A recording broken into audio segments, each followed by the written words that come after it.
मंच पर विराजमान समस्त विप्रवृंद, उपस्थित समस्त गंधर्वजन और आप सभी श्रोता भाई बंधु मातृशक्ति सबको जय श्री कृष्ण, जय सिया राम, जय श्रीमन्नारायण, जय जय श्री राधे।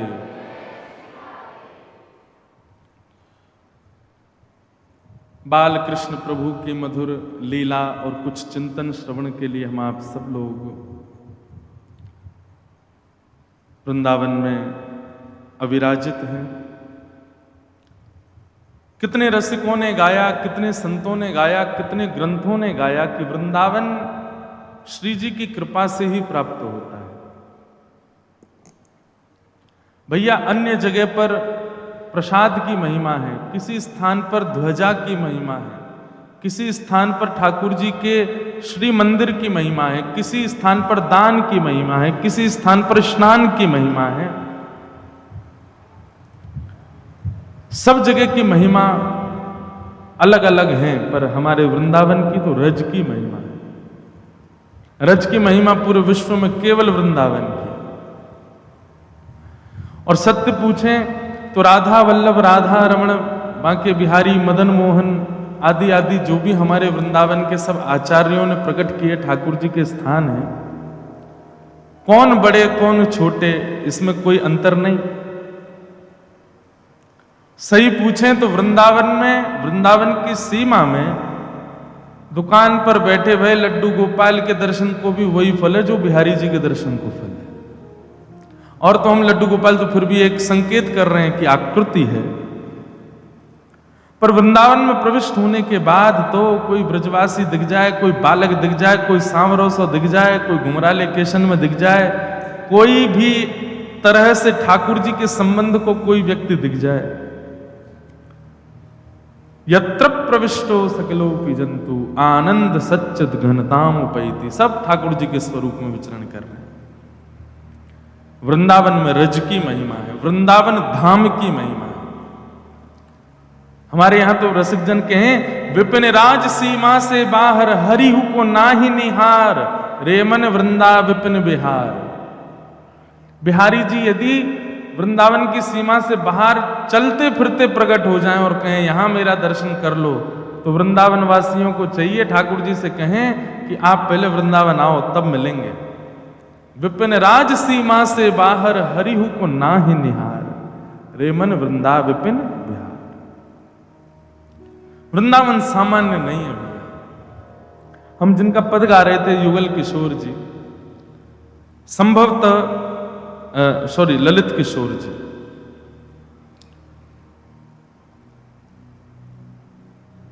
क्या कह रहे हैं? वृंदावन सो नेह लगई। कई लोग मुझे आके बोलते महाराज जी हमारा बिहारी जी में ही मन लगता है और देवताओं के यहाँ मन नहीं लगता और मंदिरों में इतना भाव नहीं आता। कोई कहे राधा रमण जी में खूब भाव आता है, राधा वल्लभ जी में नहीं आता, राधा वल्लभ जी में आता है और जगह नहीं आता। तो आपकी भक्ति अभी अपूर्ण है। मतलब सब्जी में मिर्च तो डल गई, मसाले तो डले, नमक नहीं डला अभी। ठाकुर जी को स्वाद नहीं आएगा आपके भक्ति के भोग में। वृंदावन प्रविष्ट होने के बाद में जहां जड़ चेतन में ठाकुर जी देख रही हैं गोपियां, वहां हम मंदिरों में भेद कैसे कर सकते हैं? वहां हम स्थानों में भेद कैसे मान सकते हैं कि वह स्थान श्रेष्ठ है, वह अश्रेष्ठ है?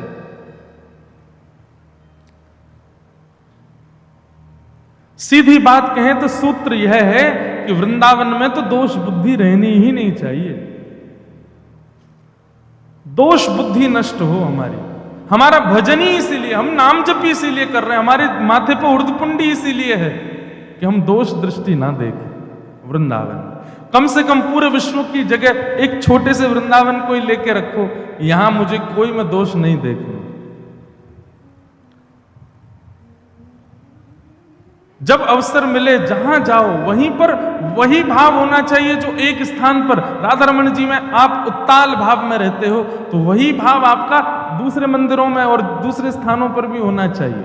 अब हम श्री वैष्णव रामानुज संप्रदाय के दीक्षित बालक हैं।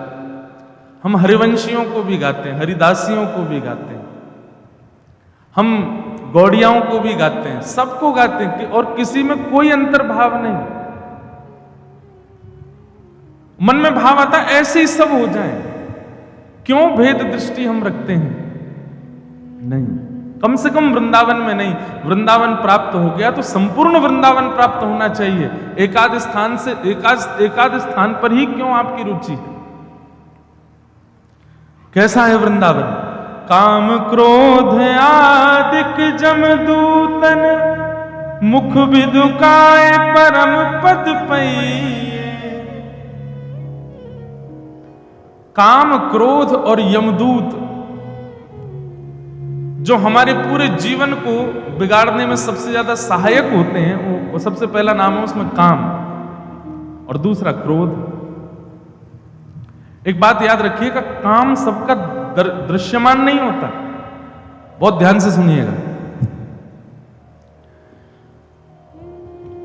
व्यक्ति अपने भीतर के काम को छुपा लेता है पर क्रोध नहीं छुपा पाता। लेकिन एक बात याद रखिएगा, काम का जो प्रतिबिंब है, काम का जो प्रतिलक्षण है, वो क्रोध ही है। अगर आप अतीत में क्रोध करते हैं तो आप किसी विद्वान को, किसी ज्ञानी को यह संकेत कर रहे हैं कि आपके भीतर काम बहुत है। क्रोध का क्षीण होना, क्रोध का सम होना, क्रोध का निम्न होना एक प्रकार का ये प्रमाण है कि आपके भीतर आप काम भी नष्ट कर चुके हो। हमारे पूरे जीवन को बिगाड़ने में सबसे ज्यादा सहायक हमारे दो मित्र हैं, काम और क्रोध। और इन दोनों पर विजय प्राप्त करने के लिए दुनिया के साधन है। कोई हिमालय में यत्न कर रहा है, कोई गंगा जी में स्नान कर रहा है, कोई दुनिया भर के साधन कर रहा है, पर हमारे रसिक जन कहते हैं वृंदावन से श्रेष्ठ काम क्रोध के मर्दन का कोई स्थान नहीं हो सकता। क्योंकि एक बात बताएं, यहां काम और क्रोध को मारा नहीं जाता है, काम और क्रोध को भी सहचरी बना करके ठाकुर जी की सेवा में लगाया जाता है। ये वृंदावन है। गोप्य कामात् भयात् कंसः, यहां गोपियों के चित्त में भी श्री राधारमण लाल जी की भुजाओं को देख करके आनंद आता है। श्री राधारमण लाल जी के गालों के गोलाई को देख करके गोपियां आनंदित। अभी लीला शुरू होगी लाल जी की, सुनियो। अगर आप लोग ये सोचें कि ये संसारी वाला काम है तो देखिए, ठाकुर जी जब लीला कर रहे हैं उस समय ठाकुर जी की लीला को देखने वाली 80-80, 90-90 साल की गोपियां भी ठाकुर जी को प्रियतम मान के देख रही हो। ठाकुर जी कितने बड़े? 1-1.5 वर्ष के हैं बस। 90 वर्ष की गोपी और 1.5 वर्ष के गोपाल जी, काम हो सकता है? पर नहीं। सही पूछो तो काम सहचरी रूप धारण करके प्रेम रूप धारण कर लेता, प्रेम बन जाता है वृंदावन में आकर के, वही प्रेम स्वरूप हो जाता है। वहां वासना नहीं होती, वहां रूप, स्पर्श, शब्द, गंध आदि की भावना नहीं रहती है, वो अतीत में चला जाता है। और काम और क्रोध जब ये दोनों शांत होते हैं तो यमदूत स्पर्श नहीं कर सकते आपका। काम क्रोध आदिक जमदूतन, मुख विदुकाय परम पद पई। काम क्रोध देखते रह जाएंगे, उनके मुख के आगे से परम पद की प्राप्ति हो जाएगी। रसखान रूप देखने के शौकीन थे, लेकिन जब वृंदावन चंद को देखा तो पूरे विश्व के रूप को देखने की आसक्ति नहीं रही। एक प्रकार से मैं तो एक बात कह दूं, मैं तो कहता ही रहता हूं, सुनो।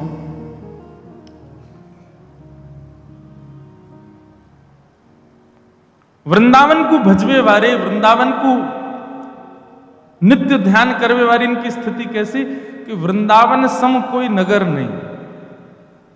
दुनिया के सुंदर स्थानों पर घूमे आए, विदेश डोले आए महाराज, सारे भोग विलास कर लिए, लेकिन वृंदावन उर में बस गया। बस अब वृंदावन में ही सुख लगता है, उसके आगे कोई नहीं भाता। सुंदरता की बात हो तो बिहारी जी, राधा रमन, राधा वल्लभ, मदन मोहन, दामोदर के आगे कोई नहीं भाता। रसना के स्वाद की चर्चा हो तो महाप्रसाद के आगे कुछ नहीं भाता। श्रवण की बात हो तो ठाकुर जी के सुंदर लीलाओं की पद पदावलियों के आगे कुछ नहीं भाता।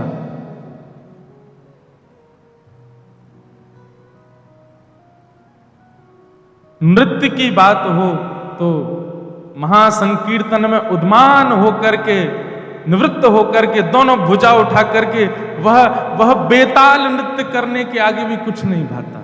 तो समझो कि कृष्ण ने आपको स्वीकार किया।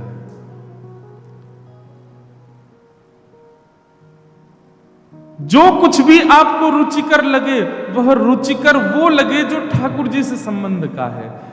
विलग ठाकुर जी से जो भी वस्तु है उसमें रुचि ही ना आवे, चाहे वो कुछ भी हो, तब समझो वृंदावन आ रहा है।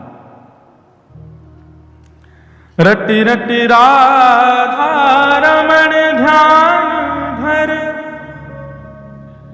तुरंत ताप तन पाप न सही। रसिक जन कह रहे हैं, बोले ध्यान में राधा रमण का चिंतन कर करके राधा रमण राधा रमण राधा रमण राधा रमण बोलने लग जाओ। राधा वल्लभ बोलो, कुंज बिहारी कहो। जो भी प्रिय लगे आपको नाम, गोकुल चंद्रमा, वृंदावन चंद्रमा, जो भी नाम आपको प्रिय लगता है वह रटना प्रारंभ करो। क्या होगा? बोले तुरंत पाप तन ताप न सही है। आप एक बार राधा रमण भाव से बोलते हैं तो एक दिन के भीतर जो भी पाप हो गया है वो नष्ट हो जाएगा, केवल राधा रमण कहने मात्र से। अच्छा, बात क्या है कि जब आप अकेले ठाकुर जी का नाम बोलते हैं ना, कभी भी याद रखें अपने घर के ठाकुर जी का नाम अकेले ठाकुर जी के नाम से अंकित ना करें।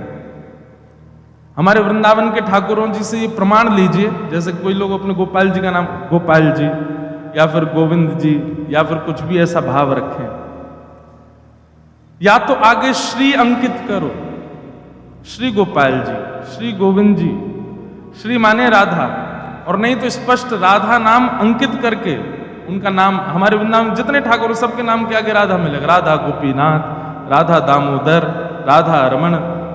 अब बांके बिहारी को तो बोलते हैं, लेकिन बांके बिहारी नाम पुराना तो ठाकुर जी का जो है कुंज बिहारी। बिहारी का मतलब क्या है? जो कुंज में बिहार, दोनों युगल, राधा रानी और ठाकुर जी। अकेले तो ठाकुर जी रहते ही नहीं, युगल रूप से।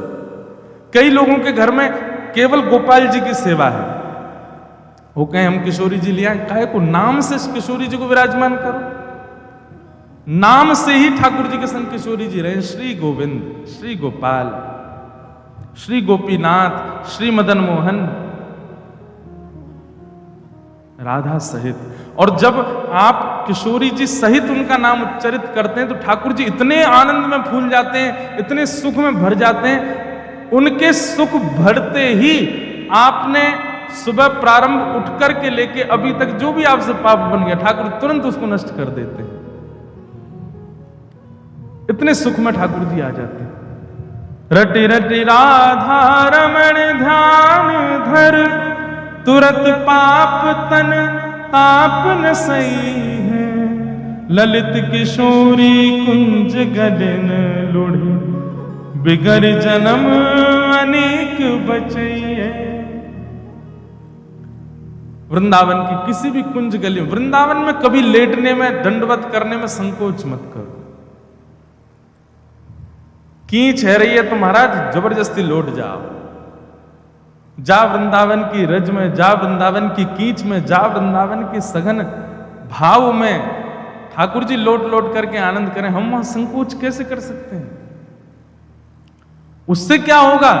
बोले बिगरी जन्म अनेक बनाइए। हम लोग पुनर्जन्म क्यों ले रहे हैं बार बार? हम जो भी जीवन में भोग रहे हैं वो किस कारण से? हमारे पूर्व जन्म के कारण, जो हमें पता भी नहीं है कि हमने क्या किया। एक प्रकार से देखा जाए तो हम अपनी उन गलतियों को भोग रहे हैं इस जन्म में जिनका हमको पता ही नहीं है कि हमने किया क्या था। पूर्व में की हुई गलतियां, पूर्व में किए हुए प्रारब्ध भोग रहे हैं सब, हमको पता ही नहीं हमने क्या किया। अब किसी के जीवन में इतना विषाद आ जाता है, इतना भयानक समय आ जाता है, वो सोच में पड़ जाता है, मैंने अपना पूरा जीवन देखा, ऐसा तो मैंने कुछ किया ही नहीं है जिसके कारण मैं ऐसा भोग रहा हूं। जैसे कि भीष्म पितामह भगवान से कहते हैं कि मुझे अपने 100 जन्मों की याद है, मैंने इतना बड़ा पाप तो नहीं किया कि आप मुझे बाणों की सैया पे लिटाओ। भगवान कहते हैं 100 ही जन्म होते हैं क्या भीष्म पितामह? 101वां भी तो हो सकता है। और ठाकुर जी ने 101वां जन्म दिखा दिया पितामह को। उस जन्म में छोटे छोटे कीड़ों को पकड़ करके कील लगा रहे थे एक राजकुमार के रूप में। तो भीष्म पितामह के नेत्र सजल हुए और जोर से हंसे, बोले बताइए हम भी वह भोग रहे हैं जिसके बारे में हमको पता ही नहीं है। हमने ऐसा क्या कर दिया है कि जिसको हम अब भोग रहे हैं? इसके निवारण का क्या तरीका? हमको ये तो नहीं पता कि हमारी गलती पूर्व जन्म में क्या थी, भोगना हमको पड़ेगा ही। तो उसके लिए यही है, दुनिया भर के साधन बताएं पर हम तो ब्रजवासी यही बताएंगे। ललित किशोरी कुंज गलिन लुढ़, वृंदावन में लुढ़क लिए, परिक्रमा में लुढ़क लिए, वहां तो सभी लुढ़के, आप भी लुढ़क लिए, कोई बड़ी बात नहीं। वहां जाकर के दंडवत करो, वहां जाकर के लुढ़क जाओ जहां कोई ना लुढ़के। ऐसी छोटी छोटी गली जहां पर केवल दुकान ही दुकान है, ब्रजवासी वहां पर बस डोल रहे हैं। कोई ऐसा पवित्र स्थान आपके मन में नहीं, वैसे वृंदावन पूरा ही पवित्र है। लुढ़क जाओ वहां जाकर के। वहां से कहा होगा, बोले बिगड़ जन्म अनेक बनइए, वृंदावन सोने लगइए, वृंदावन सोने लगइए, वृंदावन सोने लगइए, वृंदावन सोने लगइए। बोलो वृंदावन बिहारी लाल। हमारो बस चले ना तो हम वृंदावन रसामृति कर दें। वृंदावन वृंदावन वृंदावन की महिमा भैया, ठाकुर जी से ज्यादा महिमा किशोरी जी की, किशोरी जी और ठाकुर जी और सबन से अधिक महिमा गिरिराज जी की, और इन सबन से अधिक महिमा है हमारे वृंदावन की।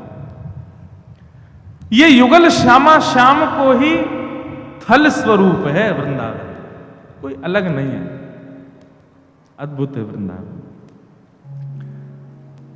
ठाकुर जी को जन्म भयो है, मधुर बाल लीलाएं ठाकुर जी की प्रारंभ हो रही हैं। नेक्स्ट से ठाकुर जी हैं मैया यशोदा की गोद में पौड़े हैं, सब ब्रजवासी नाच रहे हैं, गा रहे हैं, उत्सव मना रहे हैं। और तभी पूतना नाम की राक्षसी आई, और कथा तो हमने बहुत बार विस्तार से कही, लेकिन एक बात संकेत रूप से समझो। ठाकुर जी की भक्ति जीवन में आवेगी तो सबसे पहले क्या होगा? अविद्या का नाश। पूतना कौन है? अविद्या। अविद्या का मतलब क्या होता है? अज्ञान। अज्ञान ही अविद्या है। अब आप लोगों में से कई लोगों के मन में यह बात आ सकती है कि महाराज जी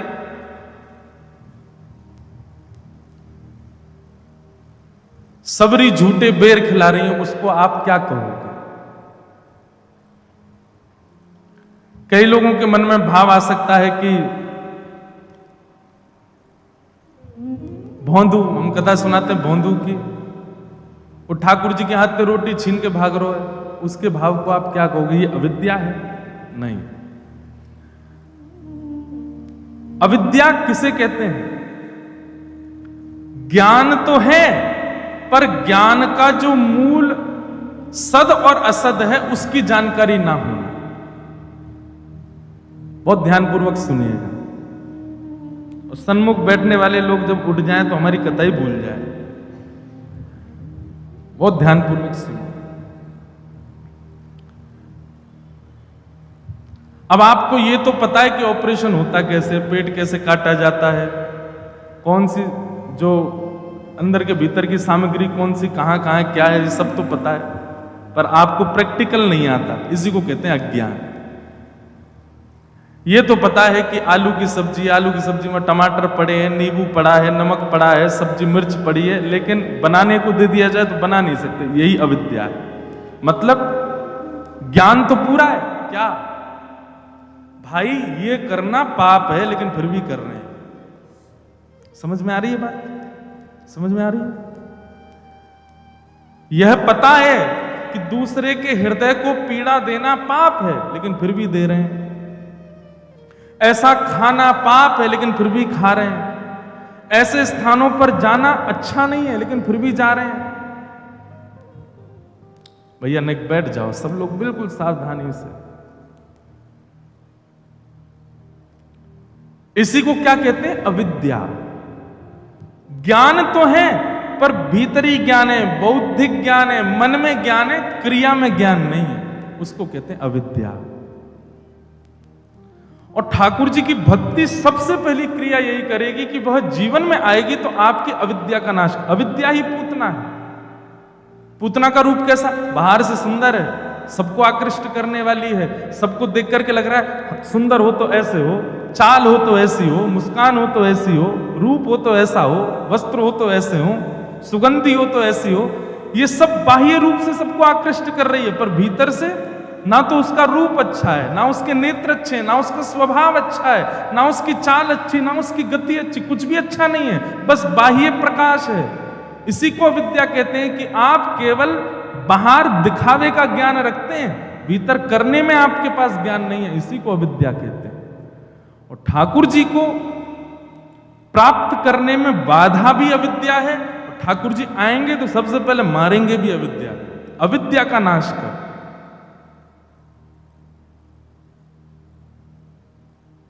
एक ब्रजवासी ने मुझसे प्रश्न किया, बोले महाराज जी हमारा तो जन्म ब्रज में है गयो,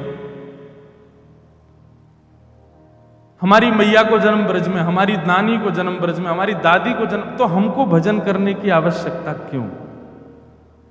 हमारे पास तो सब कुछ मिल गया, हमको तो सब कुछ प्राप्त हो गया, ब्रज में जन्म है नो, एक क्षण भी ब्रज में रहनो, वही कितनी महिमा बताई जाए, तो हमारा तो जन्म है, अब हम क्या करें? मैंने कि भैया एक प्रकार से जन्म तो कंस का भी ब्रज में ही हुआ था। कंस भी तो मथुरा में ही हुआ था। मैंने कि एक प्रकार से ये अघासुर, बकासुर, धेनुकासुर आदि भले ही जन्म में कहीं और होंगे, लेकिन मृत्यु सबन की ब्रज में ही भई। वो बात अलग है, ठाकुर जी के हाथों मरे, सदगति हुई। मैंने कहा फिर भी वो राक्षसी माने जाते हैं, वो श्रेष्ठ नहीं माने जाते, वो शुद्ध नहीं माने जाते। मैंने कहा बाई चांस मैं वैकुंठ चला जाऊं और वैकुंठ में मुझसे कह दी जाए वो सामने वाली पौड़ी पे वो कौन है? बोले अघासुर बैठा है। मिला तो उसको वैकुंठ ही है, लेकिन है तो असुरी, तब भी उसके प्रति असुर बुद्धि ही रहेगी।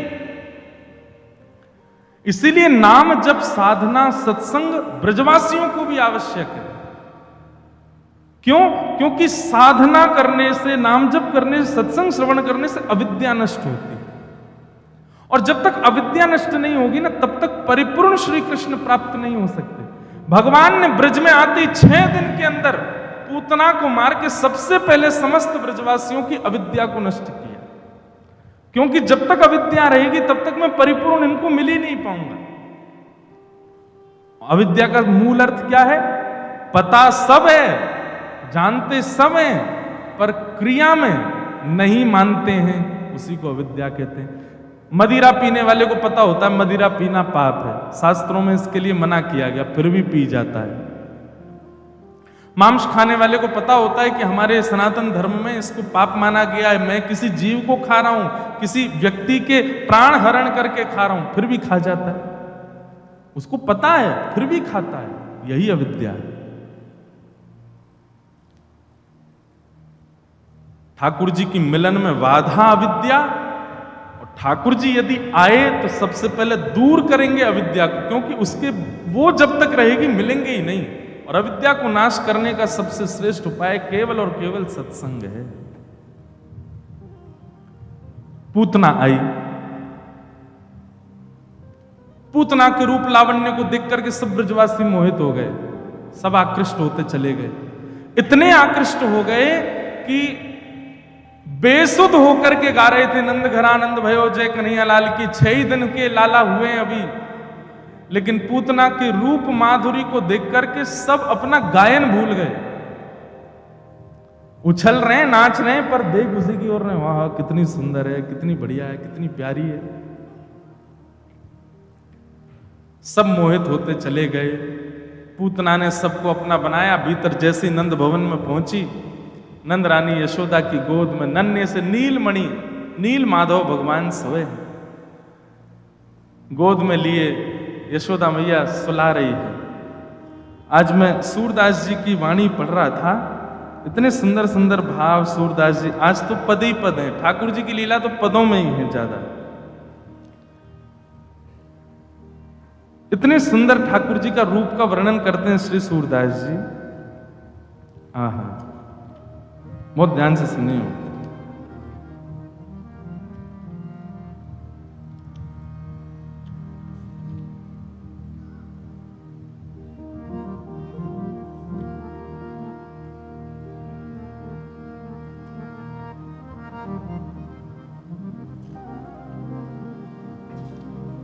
ठाकुर जी के नख को वर्णन, रोम को वर्णन, हाथन को वर्णन, ऐसे ऐसे भाव वर्णित किए हैं।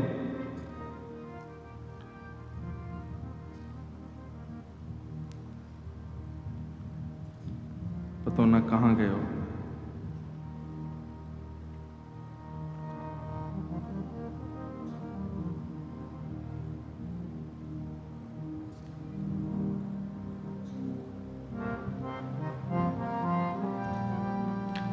चलो मिलेगो तो सुनाऊंगो। बहुत सुंदर वर्णन हो ठाकुर जी के स्वरूप को।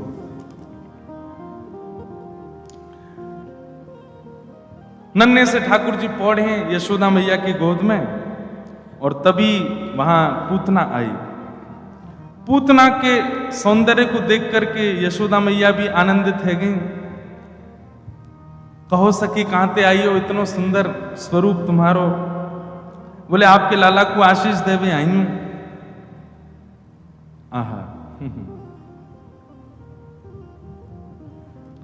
छोटी छोटी गुड़िया अंगुरिया छबीली छोटी, नख ज्योति मोती मानो कमल दलन पे।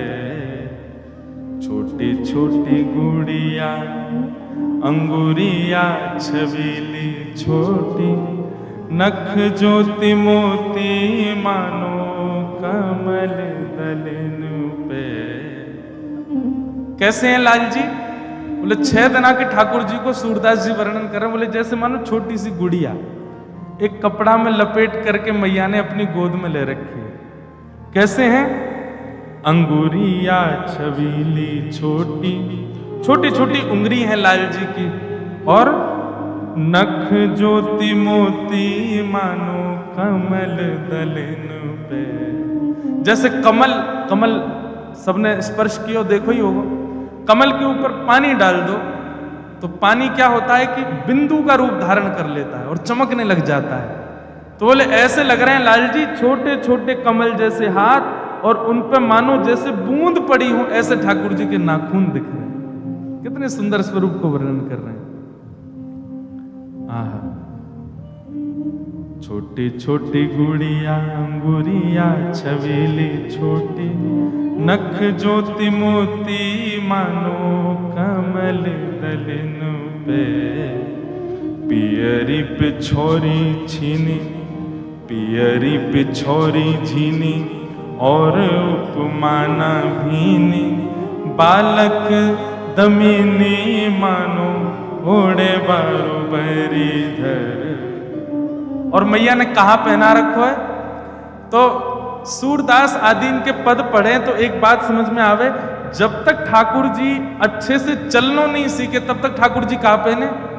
एक झंगूरी पहने। झंगूरी, झंगूरी मतलब जैसे बिहारी जी एक लहंगा सो पहने।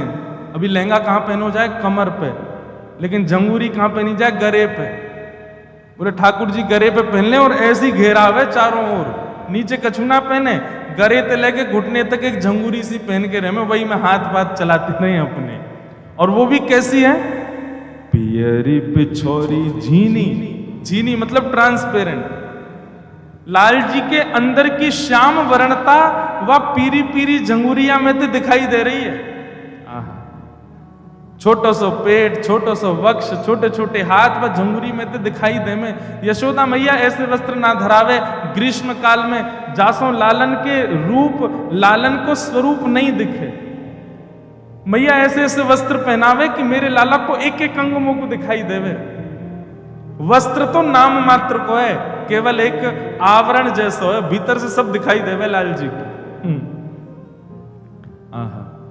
और उर्बर उर्बग नखा कंठ कड़ूला झंझुले वार, बेनी लटकन मसे बूंदा मुनि मन हर। एक बात हमारी मानिएगा, कई लोगों ने इस बार की जन्माष्टमी पर अपने अपने ठाकुर जी को पायल पहनाई, कोंदनी पहनाई, आवाज करवे वाली सब सामग्री धराई मुंह को। बहुत लोगों ने दिखाए, अभी जयपुर में भी कई लोग लेके आए। एक बात और मानो, अब राधाष्टमी आ रही है, अब कहा दोगे ठाकुर जी को? सुनो, वृंदावन में मिल जाए तो बढ़िया, नहीं तो एक नजरिया पहनाई जाए ठाकुर जी को। हमारे गिरधर लाल जी पहने, अब चित्र नहीं है, नहीं तो मैं दिखवा तो। बगनखा, बगनखा का मतलब क्या होगा? जैसे बाघ होता है, शेर या टाइगर, उसके नाखून ऐसे होते हैं दोनों तरफ ऐसे करके वो मड़े हुए, कई लोगों के आपने देखे होंगे पहन के घूमते हैं। ऐसे ही बाल कृष्ण प्रभु के अधिकतर पदों में जो श्रृंगार श्रृंखला है उसमें यशोदा मैया या तो उनको कंठा धारण कराती है, मोटा मोटा एक कंठा गले में और एक कोंदनी और केवल एक बगनखा, इतना ही श्रृंगार करती है यशोदा मैया, इससे ज्यादा नहीं धराती ठाकुर जी को। बगनखा किस लिए? बोले लाला को कहीं नजर नहीं लगे। तो बगनखा तो अभी मिलना मुश्किल है, तो भावना ऐसी रखो कि बगनखा है लेकिन स्वर्ण का या चांदी का, ऐसी आकृति जैसे नाखून होते हैं दोनों तरफ ऐसे निकले भय, और मड़वा करके एक माला लाल जी को गले में धारण करा। अब आप कहेंगे लाल जी को काहे को नजर लगेगी, वो तो परमात्मा है, लोगन की बात है। पर ठाकुर जी को नजर जब लगे ना तो हमारो भजन कम है जाए, हमारे भजन में कटौती है रही है, हमारे भाव में कटौती है रही है, हमारी भावना में कटौती है रही है, हमारी कथा श्रवण में कटौती है रही, तो समझो लाल जी को नजर लगी है। और वो नजर कैसे हटेगी? बगनखा पहनाओ ठाकुर जी को। बगनख पे हमारे लाल जी नित्य पहनते हैं, भीतर पहन के रखे हैं बगनखा। वासो नजर नहीं लगे ठाकुर, लाल जी को नजर नहीं लगेगी तो आपको भजन बढ़तो ही रहे। अब की राधाष्टमी वैसे तो बहुत कम समय, लेकिन फिर भी लगो, करो दौड़ भाग, बगनखा पहनाओ लाल जी को।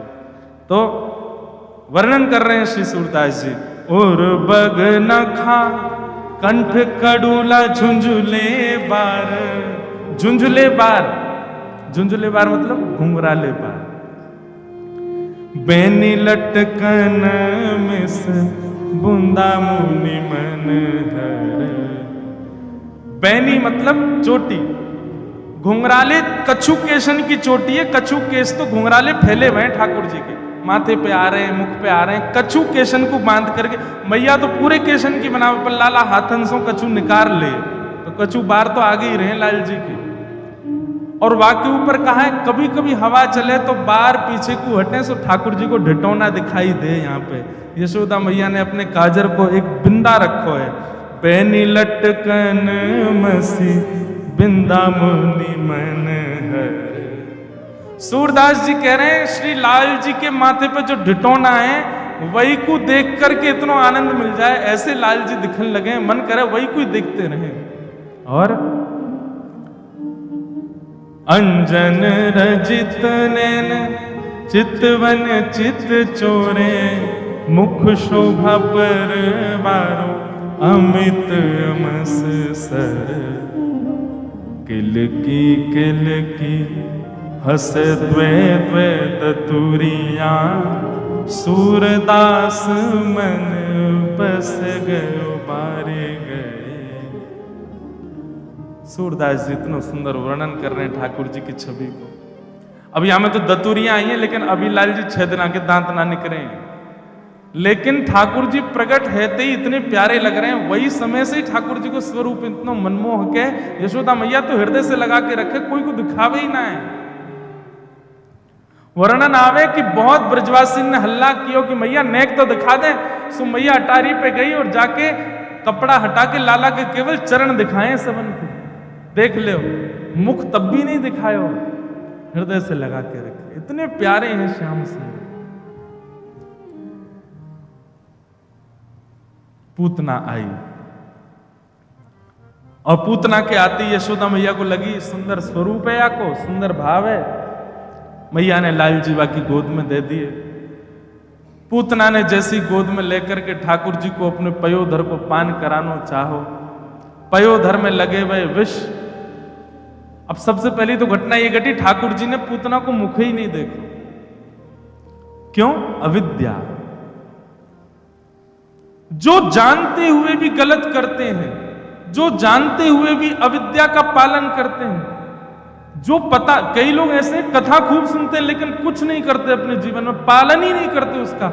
ऐसी एक बात हमारी बहुत ध्यान से सुनना, कथा से दूर हैं, गलत करते हैं, एक बार को ठाकुर जी उनको देख लेंगे, लेकिन जो कथा सुन के भी गलत काम नहीं छोड़ते हैं, ठाकुर जी उनको तो बिल्कुल नहीं देखते, उनको तो बिल्कुल नहीं निहारते हैं ठाकुर जी। बोले याकू गुरु जी मिले भय हैं, याकू वृंदावन मिलो भयो है, याकू संत जन की कृपा और वचनामृत मिले भय, तब भी नहीं सुधर रहा है। ऐसे इनको तो ठाकुर जी देखे ही ना है बिल्कुल। इसलिए भैया अविद्या से नेक बचो। अगर कोई चीज को ज्ञान है जाए, कोई चीज की पतो चल जाए, संत जनन से आज्ञा मिल जाए कि ये काम गलत है, प्रयास करो कि वाह को तुरंत छोड़ो, नहीं तो ठाकुर जी अपनी नजर घुमा लेंगे। ठाकुर जी ने पूतना को नहीं देखा। पूतना ने अपना पयोधर जैसी भगवान के मुख में दिया, पहले तो भगवान ने विष पिया, उसके दुग्ध को पिया और सब पीते भय जैसे ही प्राण पीने प्रारंभ किए, प्राण पीने लगे, सोई महाराज अपने रूप में आने लगी, नेत्र विशाल हैन लगे, स्वरूप बिगड़न लगो। जैसे ही भयाभय रूप धारण कियो पूतना ने, अरे बालक छोड़, सामुंच मुंचाल मिति प्रभाषणी, अरे बालक छोड़, अरे बालक छोड़ चिल्लाने लगी।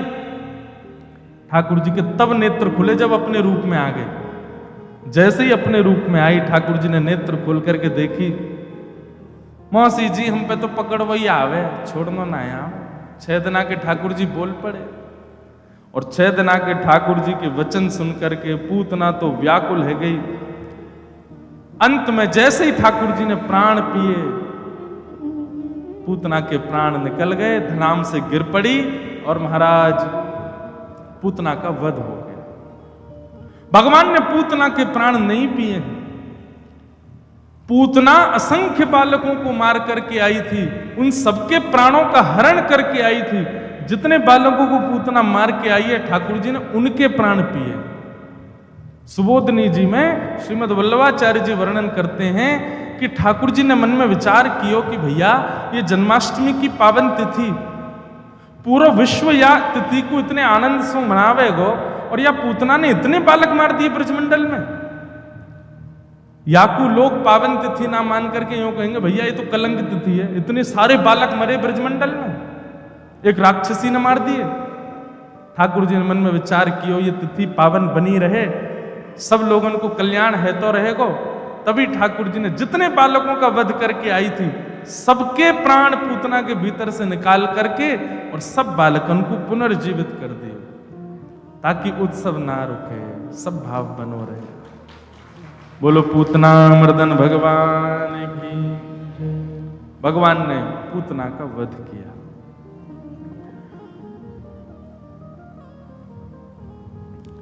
ठाकुर जी को ले जा करके गौशाला में सब मैयान ने सुंदर झाड़ो लगायो, गौमूत्र से स्नान करायो, गौरज भगवान के श्री अंग में लगाई और इस प्रकार ठाकुर जी ने पूतना का वध किया। अब ठाकुर जी धीरे धीरे 3 महीना के है गए और पूरे ब्रजमंडल में महाराज भगवान को करवट उत्सव मना गयो। पहली बार ठाकुर जी ने करवट लई है और वह करवट को कैसे सुंदर उत्सव ब्रजमंडल में मन रहे हो है। करवट लई प्रथम नंद नंदन कर बैठलई प्रथम। ये पद सुनकर के मन में भावना बनाना, चिंतन करना, कैसे लग रहे हैं बताओ। दुनिया में दुनिया भर के उत्सव मने, पर हमारो वृंदावन अनोखो है। ठाकुर जी के करवट को उत्सव मनाया जा रहा है। जैसे ही लाल जी ने करवट ली, पूरे वृंदावन में ढिंडोरा भजन लगो महाराज, जय हो, बधाई हो, बधाई हो। काय बात की बधाई? बोले आज नंद के लाला ने करवट ली है। सब ब्रजवासी को इतना सुख लग रहा हो, अब लाला धीरे धीरे बड़ो होएगो, बड़ो है, अभी करवट ले रहो, फिर बैठनो सीखेगो, चलनो, फिर निकल के बाहर आवेगो, और बाहर आके हम सबन के संग में आनंद करेगो। सबन को प्रतीक्षा है रही है। या हमारे प्रथम ठाकुर जी की ये हिलवे डुलवे की लीलासों पूरे ब्रजमंडल में उत्सव छा गए।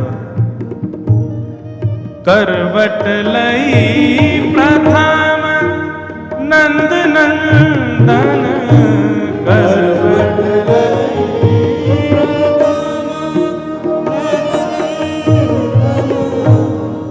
ताको महरी महोत्सव मनावे, ताको महरी महोत्सव मनावे।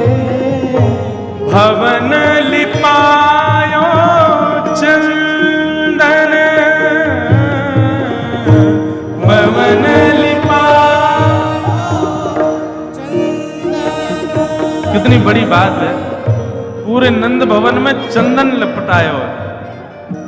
अब देखो, नंद भवन राजा के यहाँ जन्मे ना ठाकुर जी, तो वास्तव में पे पेंट तो होंगे ना, गोबर के चौका लगाते, लेकिन नंद रानी जी ने पूरे भवन में चंदन लगवाए हो, चंदन लिपटवाए। बोले काय को? बोले आज लाला ने करवट ली है। भवन लिपायो चंदन, भवन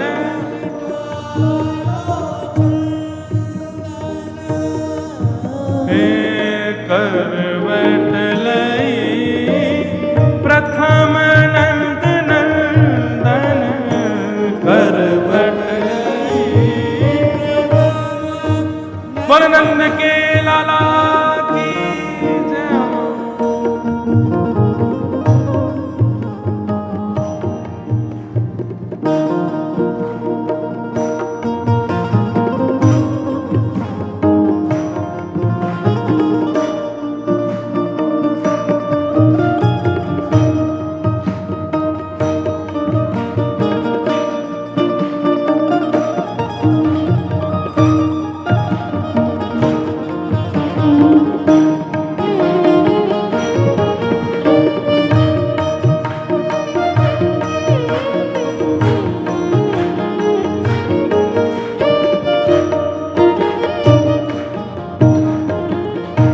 मंगल गीत गावत हर्षत, मंगल गीत मंगल गीत गावत हर्षत, मंगल गीत गावत हर्षत। हर खत कछु मुख मंदन, हर खत कछु मुख मंदन। हे यह विष भय घड़ी द्वैचारिक, यह विष भय घड़ी द्वैचारिक। तब कुंवर उठ जागे नंदन, तब कुंवर उठ जागे। भावना ऐसी है कि ठाकुर जी रात में सोए तो एक चट्ट, पर सवेरे जब यशोदा मैया ने देखे हैं तो लाल जी करवट में मिले हैं। तो लाल जी ने करवट लइए ये मैया को अनुभव है कि और रात में लाला ने करवट लइए, तब पूरे ब्रजमंडल को आनंदित कर दियो। मंगल बाजे बजन लगे, सब जय जयकार करन लगे, बधाई हो गाने लगे। वह स्वर को सुनकर के ठाकुर जी जग गए। अब जगे हैं लाल जी। बाकी तो ये करवट उत्सव तब मनाया जब सवेरे मैया ने लाल जी को करवट में देखो है, जो भाव दिख रहा है यहां पर। आहा, अब मैया तो इतनी आनंदित है गई, उत्सव मनाने लगी, सब नाच रहे गा रहे हैं। भूल गई संभ्रम में सुत को, भूल गई संभ्रम में, भूल गई संभ्रम में सुत को, भूल गई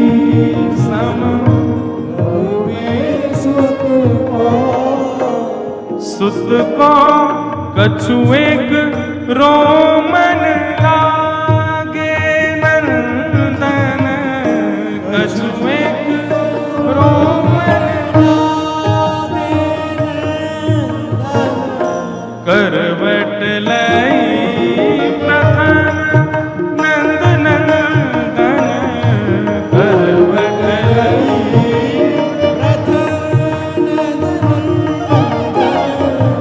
करवट लई प्रथम नंद नंदन, करवट लई प्रथम। ठाकुर जी ने आज प्रथम बार करवट लई है। ताको महरी महोत्सव मनावत, भवन लिपायो चंदन, बोली सकल घोष की नारी, तिनको कियो बंदन, मंगल गीत गावत हरखत, हसत कछु मुख मंदन, यह विष भई घड़ी द्वैचारिक, तब कुंवर उठ जागे, भूल गई संभ्रम में सुत को, कछु एक रोमन लागे। मैया ने सुबह उठते ही जैसी देखी लाला करवट में, महाराज बाहर हल्ला मचा दियो, सब नाचन लगे, गाने लगे, करवट उत्सव मनन लगो। वह स्वर को सुनकर के ठाकुर जी की नींद खुल गई, जोर जोर से रोमन लगे लाल जी। लाल जी को रोवन सुनकर के यशोदा मैया तो भूल गई, मैं तो लाला उठानो ही भूल गई। मैया दौड़ करके गई, नेक्स्ट से कुंवर कन्हई को अपने गोद में लियो और लेकर के महाराज दुग्ध पान कराने लगी, ठाकुर जी को शांत कराया। सब ब्रजमंडल में नाच रहे हैं, गा रहे हैं, उत्सव मना रहे हैं। सब गोपी नेक नेक ठाकुर जी के समीप आई, कोई हाथ पकड़े, कोई चरण पकड़े, कोई गाल पकड़े, कोई केशन में हाथ घुमावे। अभी अभी उठे लाल जी और चिढ़ गए, जोर जोर से रोने लगे। सब छेड़ रहे हैं लाल जी को। मैया ने की हटो, सबरी दूर हटो, काय को छेड़ो लाला। और मैया अपने वक्ष से लगा करके ठाकुर जी को पीछे नंद भवन के पीछे खूब सारे दूध घी दही आदि के मटका धरे हुए बैलगाड़ी में, और वही एक बैलगाड़ी के नीचे बढ़िया कपड़ा की झूला बना करके लाल जी सुवाई दिए। नेक देर झुलाती भई यशोदा मैया वहां से भीतर प्रस्थान कर गई। तभी सक्टासुर नाम का दैत्य आया, और जैसे सक्टासुर दैत्य आया, ठाकुर जी ने मन में विचार करी, मैया तुम छोड़ के अकेले वहां चली गई है। सोई नेक्स्ट से 3 महीना के लाल जी ने अपनो एक चरण उठायो और लंबो करके जैसे ही मारी महाराज, सकट तो आकाश में घूम घूम के नीचे गिर गए और सक्टासुर को वध है गए। दौड़ी दौड़ी यशोदा मैया सब ब्रजवासी भागे, कहा भयो कहा भयो। देखी तो सब मटका फूटे पड़े, सकट उल्टो पड़ो है, और वासे गिरे भय दूध घी दही के बीच में ठाकुर जी लेटे भय। यशोदा मैया ने ठाकुर जी को गोद में भर लिया। इतनी बड़ी बैलगाड़ी कैसे गिर गई? एक बालक दौड़ा दौड़ा आया, मैया मैं बताऊं कैसे गिरी? बोले हाँ बता। वो तेरो लाला है ना इन 100 जाने आज करवट लई है? बोले हाँ। मैया जाने अपनो गदमदरा सो पाम इतनो लंबो कियो, इतनो लंबो कियो, और मैया इतनो लंबो कियो और पीछे करके जोर ते मारी, सोई सक ऐसे 4 बार ऊपर घूमो नीचे गिर गयो मैया, मैंने देखी अपनी आंखन से। मैया बोली इतकुआ। हाँ मैया मैया ने एक दियोवा के गाल पे, झूठ बोले। 3 महीना को लाला पहली बार याने करवट ली, जाने इतनी बड़ी बैलगाड़ी की, मैया तेरी सौगंध खा के कह रहा हूं मैंने अपनी आंखन से देखी, जाने अपने मोटे मोटे पांव ऐसे लंबे किए, मैया न्यों मार दी मां में बैलगाड़ी में। मैया बोली पड़ते आ एक और दियो भान आते, तेरी मैया की उम्र क्यों मजाक करे मोते। ठाकुर जी मंद मंद मुस्का रहे। मैया स्वीकार नहीं कर रही है कि मेरो लाला पर ब्रह्म है, मेरो लाला ईश्वर है, मेरो लाला परमात्मा है। मैया स्वीकार नहीं कर रही है। यशोदा मैया हृदय से लगा करके भीतर भागी। सब ब्रजवासी इकट्ठे हो गए, बोले मैया तुम लाला को नेको छोड़ के, तुम पहले छोड़ के गई, पूतना आ गई, अब छोड़ के गई तो ये देखो कैसो एक घटना घट गई। तुम लाला से दूर मत जाए करो। सीधी बात कहें तो भैया ठाकुर जी जाके पास आ जा, मैं ना ठाकुर जी की इच्छा रहे कि वो सदैव वाक्य संगी रहो। मैं एक बात अपनी कथा में कहो करूं कि लाल जी को सबसे प्रिय क्या है? अपने वैष्णव भक्त को सामिप्य, वो संगी लगो रे। मीराबाई को एक भाव है, माई मेरे श्याम लग्यो संग डोले, माई मेरे श्याम लग्यो संग डोले, श्याम लग्यो संग, श्याम लग्यो श्याम लग्यो संग, श्याम हे श्याम लग्यो संग डोले, माई मेरे श्याम लग्यो संग डोले, माई मेरे श्याम लग्यो संग डोले। जित जाऊं थाड़ो ही पावे, जित जाऊं थाड़ो ही पावे, जित जाऊं थाड़ो ही पावे, जित जाऊं थाड़ो ही पावे, बिना बुलाए बोले, बिना बुलाए बोले। गोपी कह रही है मैया मैं जहां जाऊं पहले तो ही मां पहुंच जाए, पहले जाके ठाड़ो हो जाए और बिना बुलाए बोले। मतलब अगर सामने दिख गयो और हमने यहाँ से मुंह फेर के हम चलवे लगे, बात ना करें तो जबरदस्ती बात करें, भाभी जी कितकू जा रही हो, ऐसा लगे आज नहा के ना आई देखो। बिना बुलाए बोले श्याम लग्यो संग डोले, माई मेरे श्याम लग्यो संग डोले। कहा करूं लोभी मोरे ने, कहा करूं लोभी मैया बोली तू भाग जाए कर माते। वैसे तो पद आगे आवे को ठाकुर जी की चोरी लीलान में, पर अब यारो भाव ठाकुर जी को मन होवे कि मेरो अर्चक मुंह को सदैव अपने संग ही रखे, मेरे पास ही रहे। अब मेरे संग रखे, मेरे पास रहे को मतलब ये नहीं है कि आप ठाकुर जी को टिकिया खावे जाओ तो महू संग लेके बैठो, या को मतलब ये नहीं है। संग रखे मतलब भावना ऐसी रखे कि लाल जी मेरे संगी हैं, सदैव मेरे पास ही हैं, कछु भी करे, कछु भी खावे, कछु भी पीवे, सब में भावना ऐसी रखे लाल जी मेरे संग ही है। अटेंशन सीकर है ठाकुर जी, 1 मिनट के लिए भी आपको दूर नहीं जानो देवे। आप दूर जाओ ये लाल जी को प्रिय नहीं।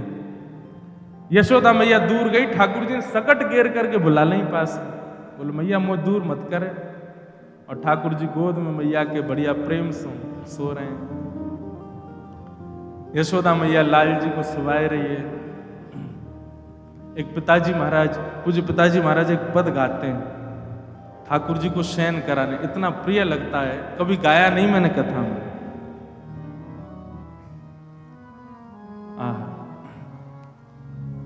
छगन मगन मेरे लाल को आजान दिया, छगन मगन मेरे लाल को आजान दिया, छगन मगन मेरे लाल को आजान दिया, छगन मगन मेरे लाल को आजान। बहुत सुंदर पद है।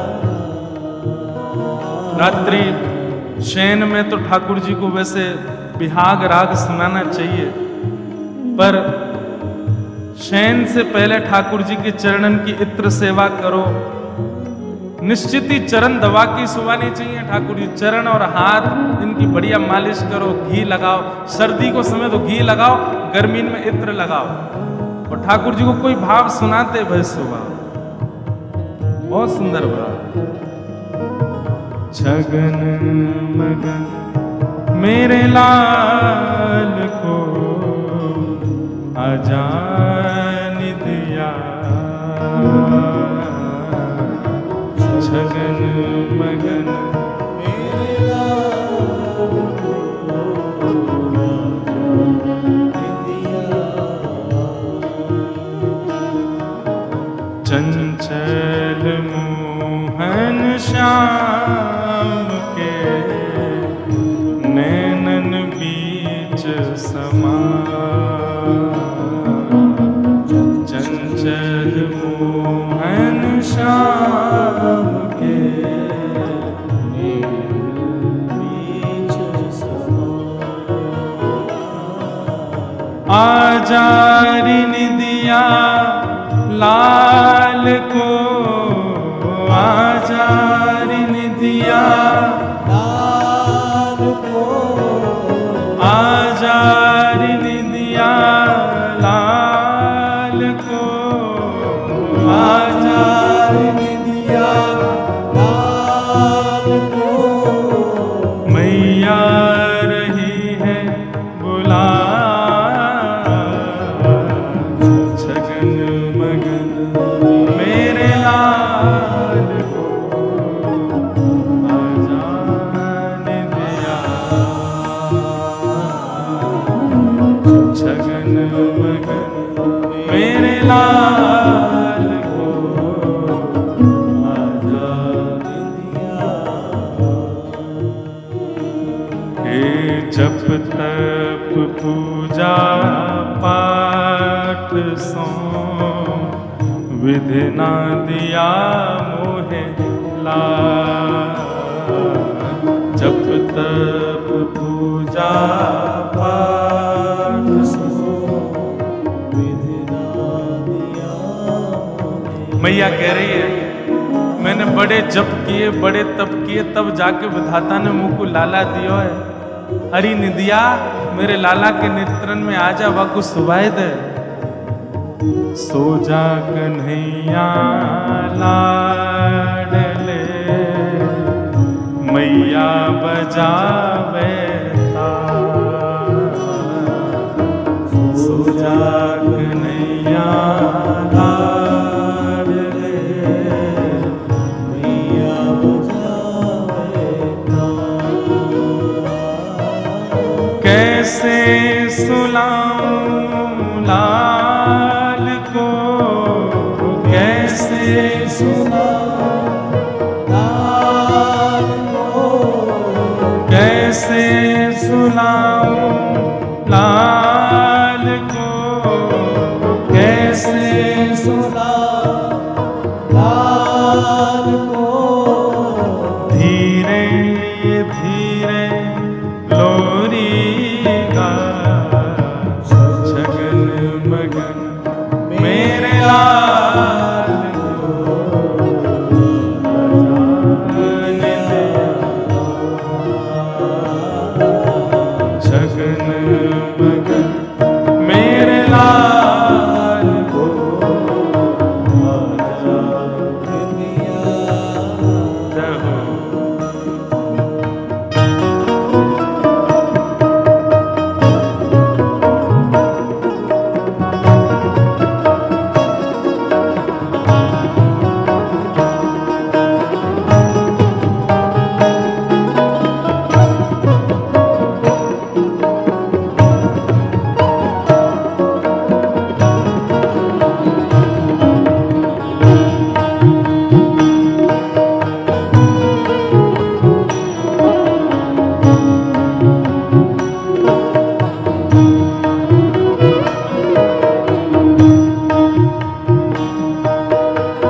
छवि अविराज सोए कन्हैया पाल लो बाकी छवि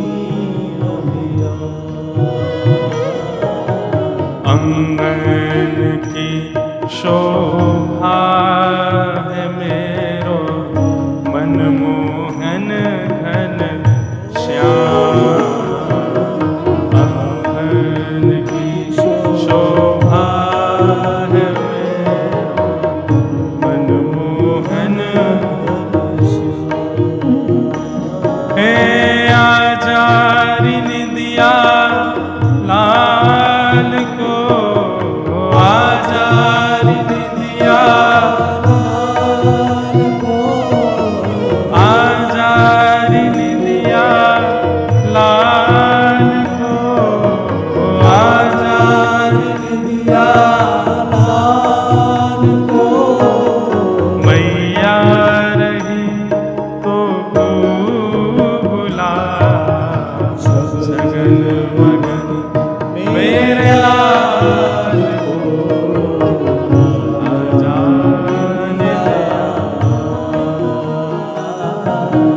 सगन मगन मेरे लाल को आजा दिया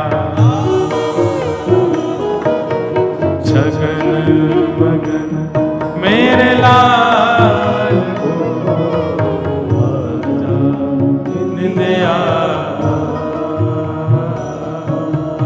आजा दिया आजा दिया।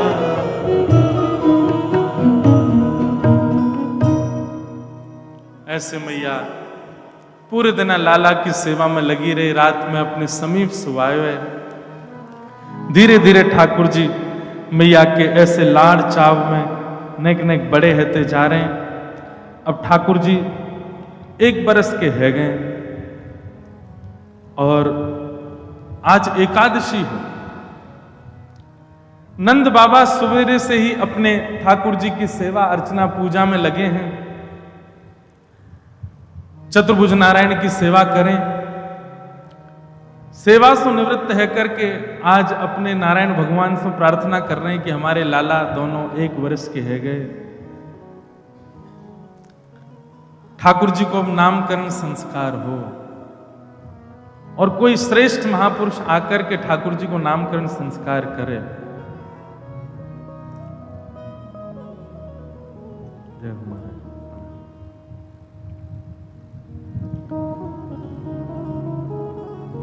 गर्ग्रह प्रोहितो राजन यदुनां सुमहातपा ब्रजम जगामनंदस्य वासुदेव प्रचोदितः। नंद बाबा मन में विचार कर रहे हैं कि अब लाला की सुंदर नामकरण संस्कार हो। नंद बाबा के कुल पुरोहित हैं सांडिल्य मुनि, और सांडिल्य मुनि इस बात को जानते हैं कि नंद बाबा के जो दोनों लाला हैं ये नंद बाबा के नहीं हैं, ये तो वसुदेव जी के पुत्र हैं। और इसी कारण से वो नामकरण करने नहीं आ रहे हैं कि भैया जिनके कुल के बालक हैं उनके द्वारा नामकरण होना चाहिए। अब ये बात मैं स्पष्ट तो नहीं कह सकता नंद बाबा से कि बाबा मैं कैसे आऊं, तो बार बार सांडिल्य मुनि बहाना बना देते हैं कि अभी तो हम वहां व्यस्त हैं, अभी तो ये यज्ञ चल रहा है, ये अनुष्ठान है। तभी नंद बाबा के मन में भावना आई कि हमारे लाला तो बेचारे 1 वर्ष के, अभी तक नामकरण ही ना भयो। तब सांडिल्य मुनि ने विचार किया कि क्यों ना गर्गाचार्य जी को, क्योंकि गर्गाचार्य जी जो है ये देवकी वसुदेव के कुल पुरोहित हैं, अगर ये वृंदावन जाएंगे तो विद्वान पुरुष वृंदावन आए ये जान करके नंद बाबा इन्हीं से नामकरण करा लेंगे, नामकरण भी हो जाएगा और जो हम चाह रहे हैं कि कुल पुरोहित के द्वारा हो वो भी हो जाएगा। गर्गाचार्य जी का आगमन हुआ। गर्गाचार्य जी जैसे आए, गर्गाचार्य जी तो आए थे अपने किसी कार्य से, पर नंद बाबा गए और चरणन में जाके प्रणाम करी, बोले बाबा बड़ी कृपा, हे आचार्य प्रवर, आप हमारे वृंदावन में पधारे, हमारे ब्रज में पधारे, आप कृपा करके घर पधारो। गर्गाचार्य जी घर आए, सबन ने प्रणाम करी। तब नंद बाबा ने जिज्ञासा प्रकट करते हुए कही कि आप यदि अनुग्रह करें तो हमारे घर में 2 छोटे छोटे बालक हैं, 1 बरस की उनकी आयु है, वे चली है, आप उनको नामकरण कर दो। गर्गाचार्य जी महाराज बोले, देखो आपके घर के बालकों के बारे में हम जानते हैं, पर हमने सुना कि आपने उनका करवट उत्सव भी मनाया था। नंद बाबू बोले, हम बोले इतने छोटे से भाव के उत्सव भी मनाओगे तो कंस को तो आप खुद ही न्योता दे रहे हो। अरे बालक घर में प्रकट हुआ, थोड़ा उसको गोपनीय रखो, इतने सारे उत्सव मनाने की आवश्यकता नहीं है। कंस को आप एक प्रकार से स्वयं ही चुनौती दे रहे हैं कि भाई देखो ये नंद नंदन हमारे घर में ही शायद बालकृष्ण प्रभु हैं, हमारे घर में ही शायद परब्रह्म है, वो तो ढूंढ ही रहा है कि उसका शत्रु कहां है, और उसी कारण से राक्षसों का आक्रमण होता है। नंद बाबा बोले, आप आज्ञा करो, क्या करें? बोले नामकरण हम करेंगे, पर नामकरण ऐसा हो कि पड़ोसी को भी नहीं पता चलना चाहिए। यशोदा मैया बोली, एक ही तो लाला हमारो, वाके उत्सव में सब आमे नाचे गामे, यही तो हमारो मन करे। तो गर्गाचार्य जी ने एक युक्ति बताई, और युक्ति बताते हुए बोले, मैया एक उपाय है। बोले क्या? बोले अभी तक आपके यहां लाखों ब्रजवासी आयो करते, अब की बार एक काम करो, तुम्हारे घर में 9 लाख गैया हैं, गैयान को उत्सव मना दूं, गैयान के बीच में नामकरण करो। आपकी इच्छा रहे ना कि खूब लोग आवे, तो या बार गैयान को भंडारो करियो, कोई बाहर के लोगों को मत बुलाओ, गौशाला में लाला को नामकरण होना चाहिए।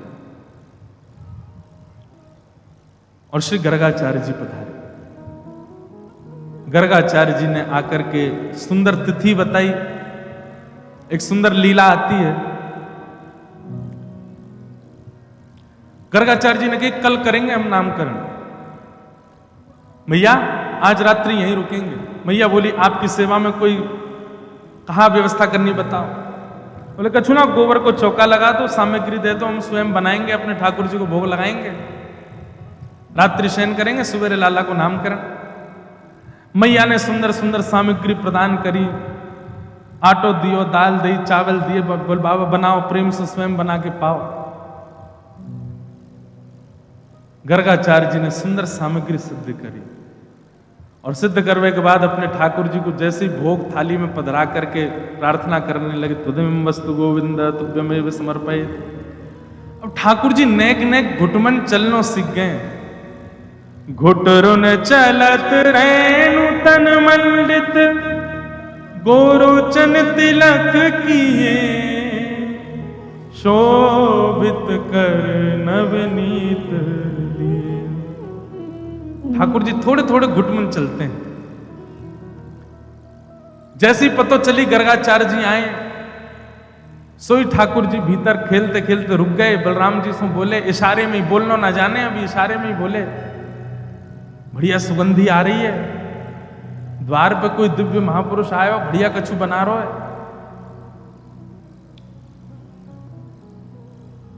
जा लाला चक्के आ। सो ठाकुर जी तो घुटमुन घुटमुन बाहर आए। गर्गाचार्य जी नेत्र बंद करके बैठे।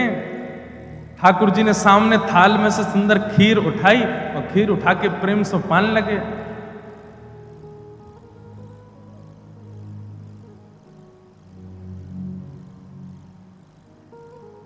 मैं वही कहूं, मैंने बंसी कहां बज रही है भाई, मोये सुनाई दे रही है क्या?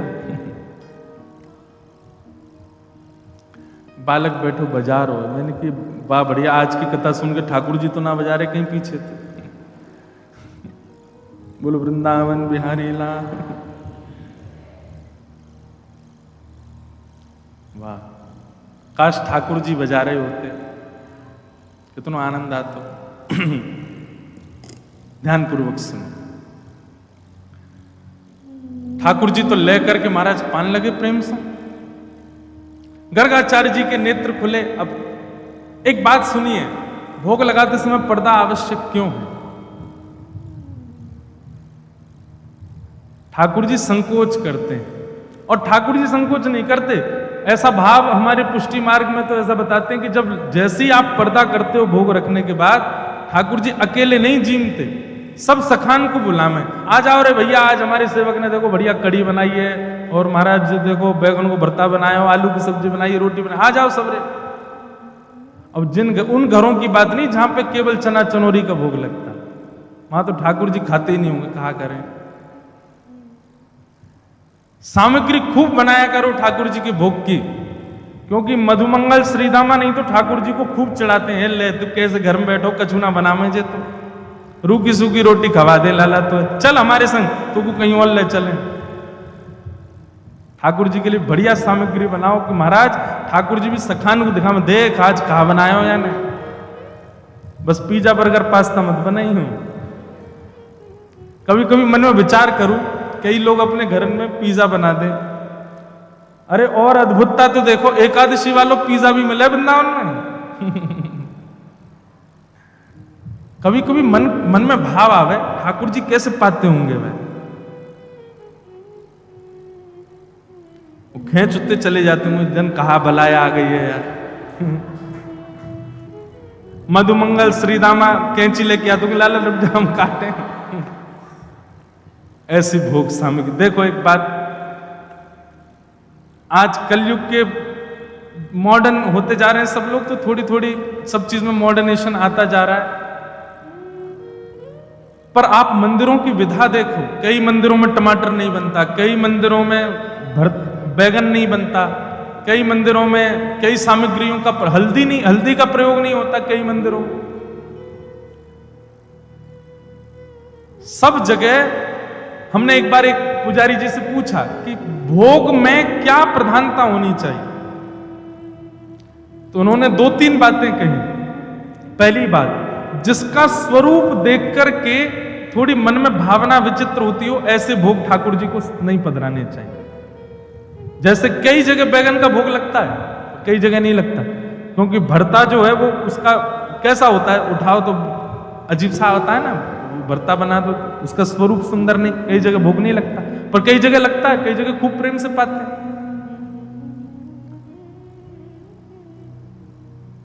कई जगह ऐसा विधान है कि जो भूमिगत सब्जी होंगी, जो भूमि के भीतर होती हैं, उन्हीं का ही भोग लगेगा ठाकुर जी को।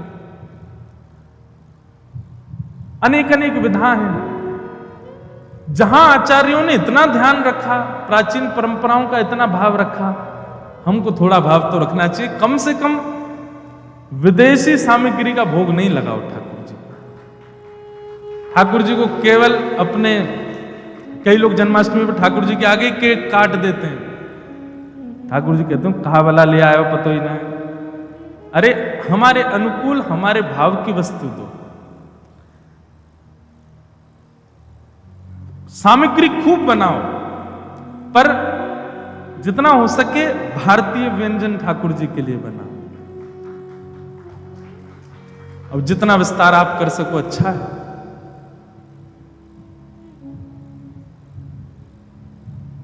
अरे जिसको खाते हुए मानव देखने में अजीब लगता है, वो ठाकुर जी कैसे पाएंगे उसको। अब लोग चाउमीन खाते हैं, लटक जाते नीचे, फिर उसको खींचते हैं भीतर, कितना अजीब लगता है आदमी, ठाकुर जी कैसे पाएंगे उसको। ठाकुर जी के सुख का विचार करके वही व्यंजन भोग में लगाओ। अपने सुख के लिए कुछ भी बनाते रहो, ठाकुर जी के लिए नहीं। ठाकुर जी के लिए तो वही वस्तु पधरानी चाहिए जो आज के भारतीय भाव से बनाई जाती है, वो ठाकुर जी को पधराओ। और एक बात कहें, कोई अगर यहां पर ऐसी भावना रखे, बोले महाराज जी इतने व्यंजन बनाने की सुविधा घर में नहीं, तो एक सत्य घटना है। जब श्रीनाथ जी गोवर्धन से नाथ द्वारा में विराजमान हुए, तो ऐसी एक कथा सुनाई जाती है कि रसोई घर वहां पर सिद्ध हो रही थी, तो आचार्य उस समय के जो गोस्वामी थे, उन्होंने सब साथ में ही गए थे, ब्रजमंडल के ब्रजवासी है नाथ द्वारा में, तो ब्रजवासियों से कही हाँ भाई चलो एक एक दिन सबके घर की बारी आवेगी, एक एक दिन अपने अपने घर से प्रसाद लेके आओ ठाकुर जी के लिए।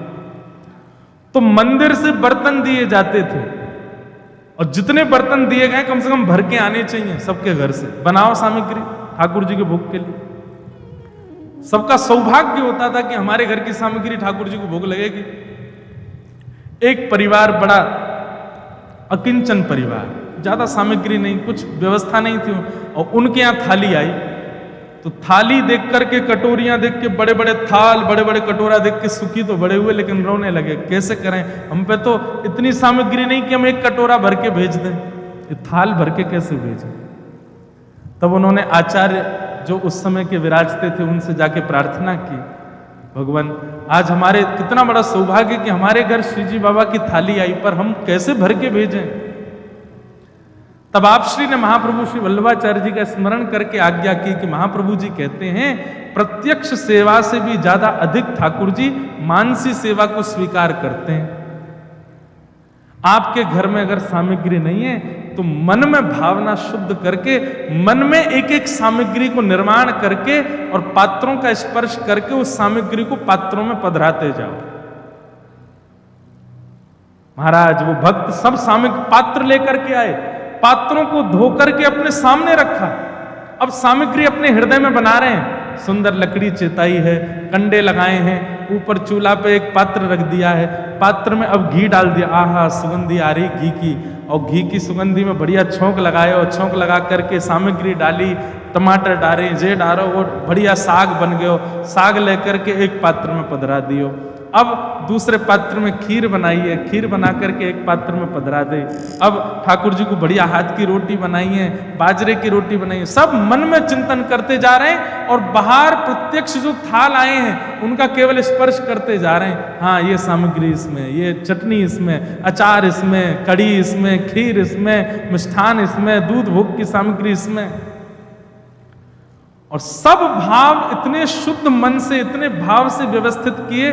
महाराज की मानसी में सोचते सोचते उनको चिंतन हो रहा है कि सामने अग्नि जल रही है, उसकी लपट मोतक मोकू अनुभव है रही है, सामग्री जो बन रही है बाकी सुगंधी कैसी है, इलायची और केसर डालने पे सुगंधी भी उनको अनुभव है रही है। नेत्र बंद है, मानसी भाव से खाली थालन को स्पर्श करते जा रहे हैं। तभी पत्तल लेकर के आए, वस्त्र लेकर के आए, सब थालन के ऊपर पत्तल और वस्त्र ढक दिए।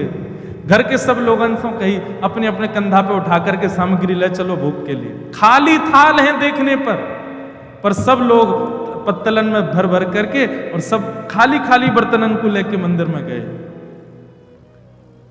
और वहां जाकर के जो आचार्य थे उनको भी बोलते जा रहे हैं, जे कड़ी भोग है, जे खीर है, ये रोटी सामग्री है, ये दूध घर की सामग्री, सब सामग्री देते गए। उस समय के जो आचार्य थे उनके नेत्र सजल हो गए। आज ठाकुर जी के आगे खाली भोग की सामग्री रखी गई है, और कही नाथ मानसी से एक भक्त सिद्ध करके लायो, स्वीकार कर। और आचार्य पर्दा करके जैसे बाहर आए और समय अनुकूल जान के जैसे भीतर प्रवेश कियो, जितनी सामग्री की भावना रखी थी वो सामग्री सब प्रकट हो गई, और प्रकट है कि ठाकुर जी ने स्वीकार करी। और स्वीकार करने के बाद वो समस्त सामग्री वैष्णवन में बांटी गई। आचार्य चरण के नेत्र सजल हो गए। क्यों? बोले मन ने तो मन में बनाई, पर ये प्रकट सामग्री मुझे तो ऐसा लगा स्वयं श्याम सुंदर बना के लाए होंगे, वहां घर में व्यवस्था नहीं, हम ही बनाते। तो पर्दा आवश्यक है ठाकुर जी के भोग में। क्यों? कई भावना उसके पीछे। एक भावना यह भी कि ठाकुर जी अपने सब सखाओं, अकेले नहीं पाते ठाकुर जी, सब सखाओं को बुलाते। ठाकुर जी तो संकोच नहीं करते, पर सखा संकोच करते हैं, इसलिए ठाकुर जी कहते हैं भैया नहीं, हमको प्राइवेसी दे जाओ, हमारे सखा आवेंगे, मधुमंगल श्री दामा, तन सुखा, मन सुखा, धन सुखा, सब बैठ जावे, सब ले ले करके प्रेम सो पावे। या हमारे ठाकुर जी के लिए पर्दा। कोई निकुंज रस को उपासक है तो निकुंज रस में क्या है, सखियां आती हैं, श्री किशोरी जी आती हैं, और किशोरी जी को भोग पहले सखी लगावे और फिर किशोरी जी को पवा करके किशोरी जी की प्रसादी ठाकुर जी पावे। अब ये हमारे सामने तो करेंगे नहीं ठाकुर जी, इसलिए अंतरंग भाव के लिए उनको पर्दा चाहिए। तो निश्चित है भोग के समय अनवसर किया करो, और यदि पर्दा की व्यवस्था नहीं है तो भुजा से ही। अब जैसे कल परसों एक उत्सव था, तो वहां पे उनके ठाकुर जी का उत्सव था, हम आरती करने की, मेरी आदत में तो आरसी दिखाऊं ठाकुर जी, तो आरसी नहीं थी वहां पे, तो हमने भुजा की आरसी दिखाई, लो लाल जी, और फिर भुजा की आरसी दिखा के फिर स्वयं भी देखे, हाँ बढ़िया सुंदर लग रहे। तो भावना बहुत प्रधान है भक्ति में, वस्तु प्रधान नहीं, व्यंजन प्रधान नहीं, भावना प्रधान। जैसे बीड़ा भोग ठाकुर जी को नित्य आना चाहिए, बीड़ी भोग। अब लोगों के घर में बीड़ी की व्यवस्था नहीं है, तो अपने भुजा को ऐसे बीड़ी की भावना रखो और ठाकुर जी के अधर से स्पर्श कराओ, बीड़ी, ठाकुर जी बीड़ी पा रहे, भावना की सेवा। आज भी किसी ने पूछा, बोले महाराज जी आप मना करते हैं कि ठाकुर जी को कहीं लेके जाओ तो पूरी व्यवस्था लेके जाओ, नहीं लेके जाओ, व्यवस्था नहीं है तो मत लेके जाओ, तो फिर अकेले घर पर कैसे छोड़ के आए? भावना, भावना करो, हे यशोदा मैया, हे नंद बाबा, हे सब सखाओं, हे सब सखियों, हे सब ब्रजवासियों, अब जे घर आपको है, 3 दिन के काजे हम जा रहे हैं, खूब उधम मचाओ, सब आ जाओ, जे रही रसोई, यहाँ पे आटो रखो, यहाँ पे दाल रखिए, यहाँ पे सामग्री रखिए, हे यशोदा मैया जब जब लाला को भूख लगे आप बना के पवाए दियो, हम 3 दिन के काजे जा रहे हैं। ये भावना करके जाओ, शुद्ध पवित्र फल ठाकुर जी के समीप रख के जाओ, जल की झारी जी रख के जाओ, ठाकुर जी को शयन मुद्रा में सुला करके आप जाओ। लेकिन याद रहे 2 दिन से ज्यादा मत जाइए, 2-3 दिन की बात तो ठीक है, पर उससे लंबे जा रहे हो फिर व्यवस्था पूरी लेके जाओ।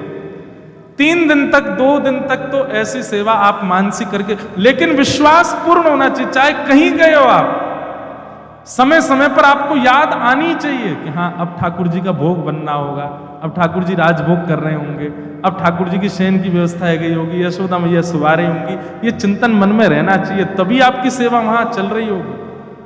आप अनुभव करेंगे, 1 बार 2 बार ऐसी भावना चित्त में रखोगे ना, फिर लौट के जब घर आओगे, काऊ देना तो ठाकुर जी की व्यवस्था में, ठाकुर जी के निकुंज में, ठाकुर जी के सिंहासन पर कछु तो अनुभव ऐसा होगा कि आपको पता लगे कि हाँ सब यहां आए और ठाकुर जी की सेवा करके गए। भावना प्रधान। तो गर्गाचार्य जी महाराज नेत्र बंद करके श्लोक बोल रहे हैं, त्वदीयम वस्तु गोविंदा तुभ्यमेव, हे शालिग्राम भगवान प्रसाद पाओ। माला जप रहे हैं, इतने में ठाकुर जी आए, भीतर से निकल के आए और शालिग्राम भगवान के आगे से एक खीर की सामग्री उठाई, प्रेम से मान लगे। गर्गाचार्य जी के जैसे नेत्र खुले, साधना पूरी भई, जय हो मेरे गोपाल जी। और जैसे ही नेत्र खोल के सामने देखी तो महाराज यहाँ तो छोटे से भगत बैठे और गोदी में लिए खीर पूरी लगा रहे हैं, नाक पे लग रही है, मुंह पे लग रही है, सबरी फैल रही है वस्त्रन पे, और प्रेम से जीव निकार निकार के चाट रहे हैं।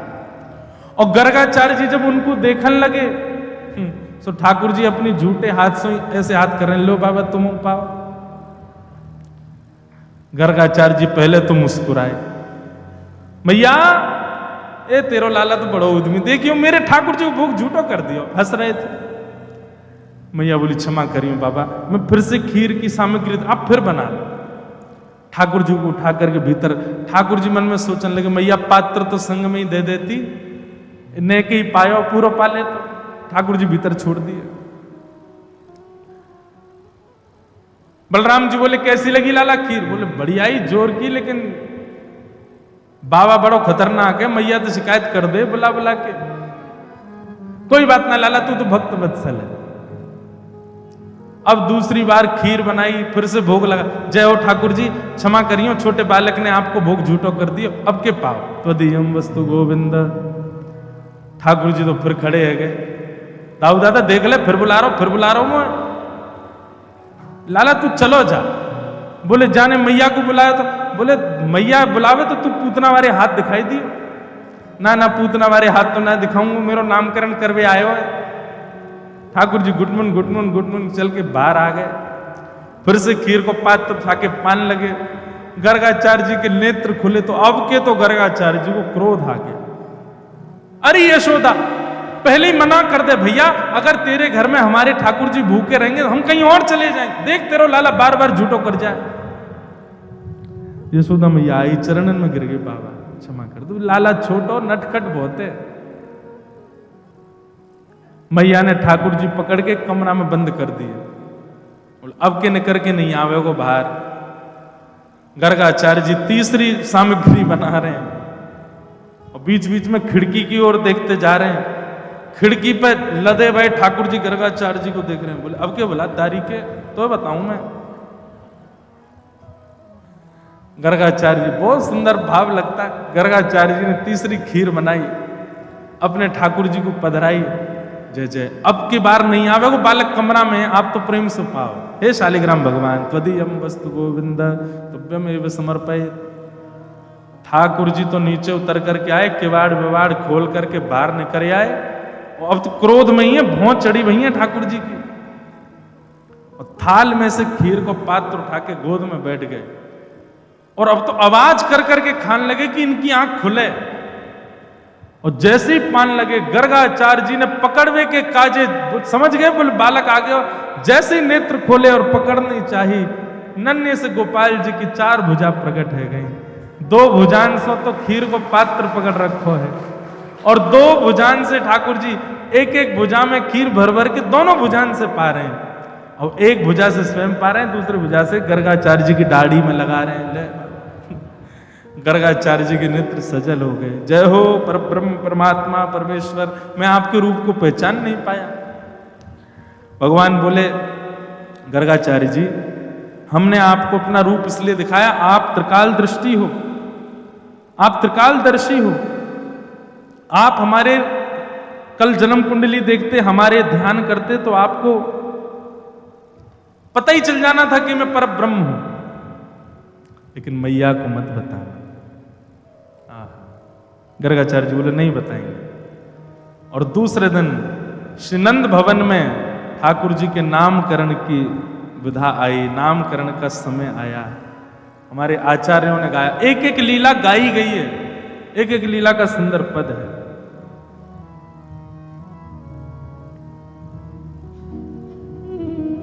नंद्रगह आयो गर्ग विधि जान, राम कृष्ण के नाम करण हित, यदुकुल के सन्मान। गजमोतिन के चौक पुराए, नामकरण विधि ठान। मंगल गीत गावत यशुमती, बोलत अमृतवान। प्रथम ही सुनो बड़े ढोटा के, नाम राम बलदेव। पहले नामकरण किसका किया? बड़े बेटा का। क्या नाम रखा? बोले राम। लेकिन बल की अधिकता होने के कारण पूरा विश्व इनको बलराम कहकर के बुलाएगा। प्रथम ही सुनो बड़े ढोटा के, नाम राम बलदेव। हलधर और नाम संकर्षण, को न जाने भेद। अब यह नाम तुम्हारे सुत के, सुनो चित दयानंद। हे नंद बाबा अब ध्यान से सुनो, तुम्हारे दूसरे लाला को नामकरण कर रहा हूं। बोले कहा, कृष्ण नाम नारायण केशव, है हरि परमानंद। मैया, हे नंद बाबा, हे यशोदा मैया, आपके बड़े लाला को नाम राम है और दूसरे लाला को नाम हम कृष्ण रख रहे हैं, पर ये अनेक नाम सुन जानो जाएगो। पद्मनाभ बाधो मधुसूदन, वासुदेव भगवान। और अनंत नाम है इनके, कहो कहो लो आन।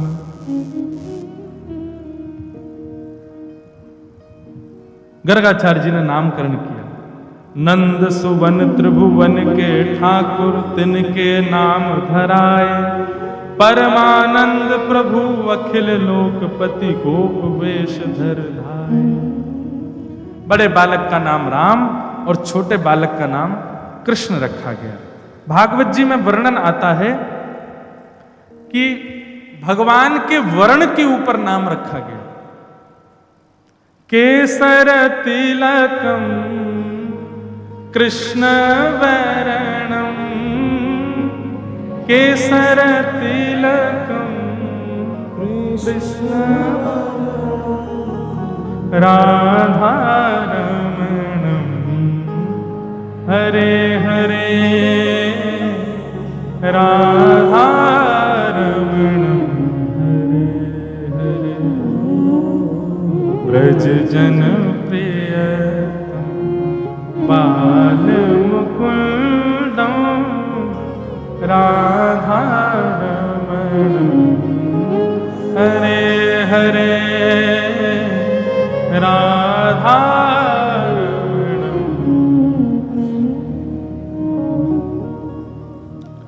आसन वर्णास्त्रयो ह्यास्य गुह्यतानुयुगम तनु शुक्ले रक्तस्तथा पीत इदानिम कृष्णताम गतः। ये राधारमणम पद जब लिख रहे थे तो इसी श्लोक से प्रेरणा मिली।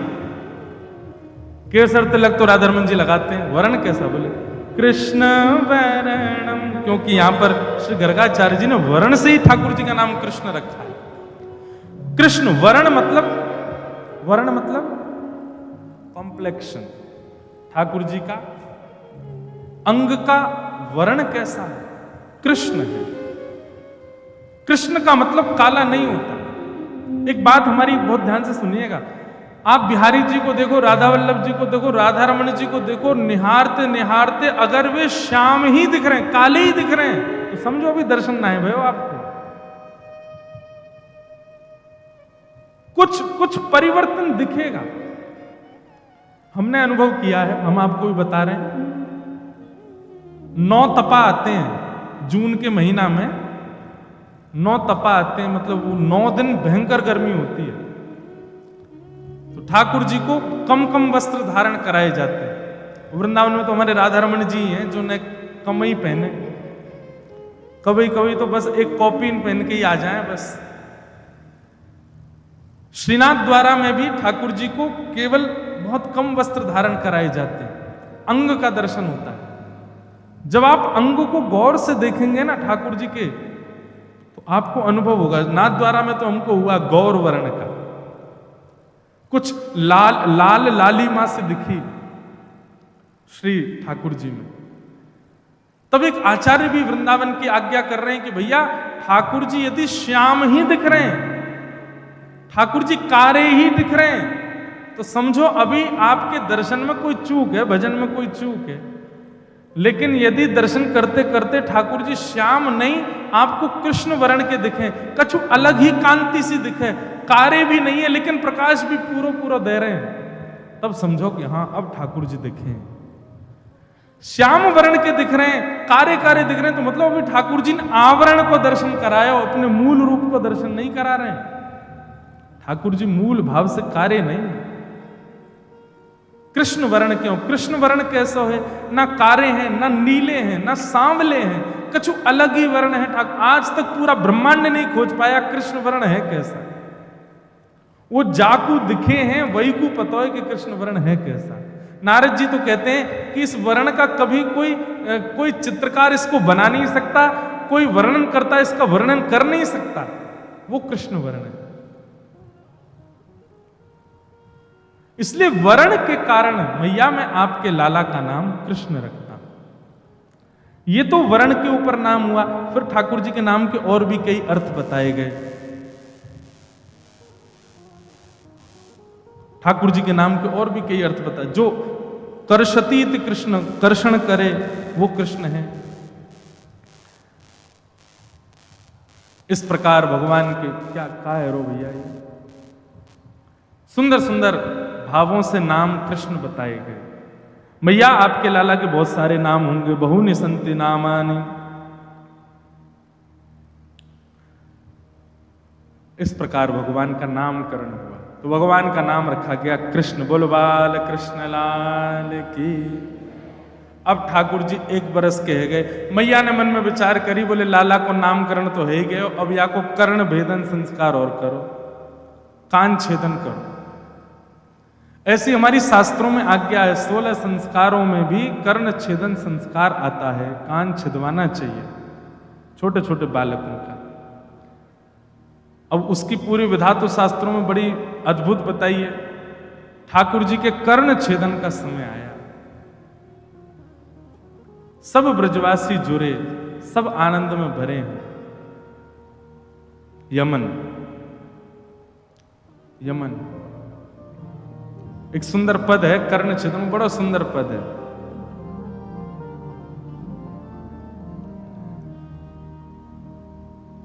सुत के कान छेदत नंदरानी, सुत के कान छेदत नंदरानी, सुत के कान छेदत नंदरानी, सुत के कान छेदत।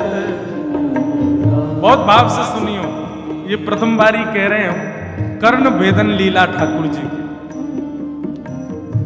यशोदा मैया ने ब्रजवासी बुलाए, भैया लाला को कर्ण छेदन संस्कार करना है। ठाकुर जी ने देखी आज बड़े बड़े महाराज मंगल गीत गाए जा रहे हैं, बंधन बार बांधे गए, केला के पत्ता लगाए, कदली फल, बड़े बड़े ब्राह्मण वेद मुनि आए हैं, सब ऋषिजन आकर के वेद ध्वनि कर रहे हैं। ठाकुर जी सुबह सुबह उठे, तोतरे तोतरे बोले, नेक नेक चलनो जाने। ठाकुर जी ऊपर से ही निहार रहे हैं, पलना से उठ के आए, बोले आज कहाँ है, कहाँ है रोए। तभी बलराम जी आए, बोले लाला, बोले हाँ भाज जा। बोले भाज जा मतलब? बोले लाला तेरो कान छेद हो जाएगा आज, मैया सुई लेके बैठी है तेरे कान में घुसाई देगी।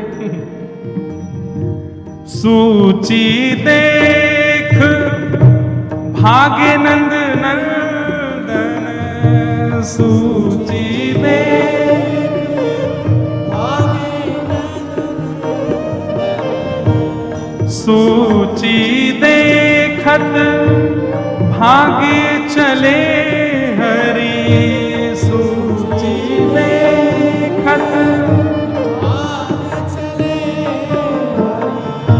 बहुरी परी कर आगे,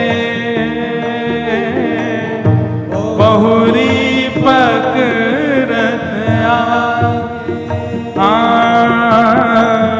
बहुरी पकड़ के आगे, बहुरी पकड़ के आगे, सुत के कान छेदत नंदरानी, सुत के कान छेदत, सुत के कान छेदत नंदरानी, सुत के कान छेदत। बोलो नंद के लाला की जय। जय बाबा।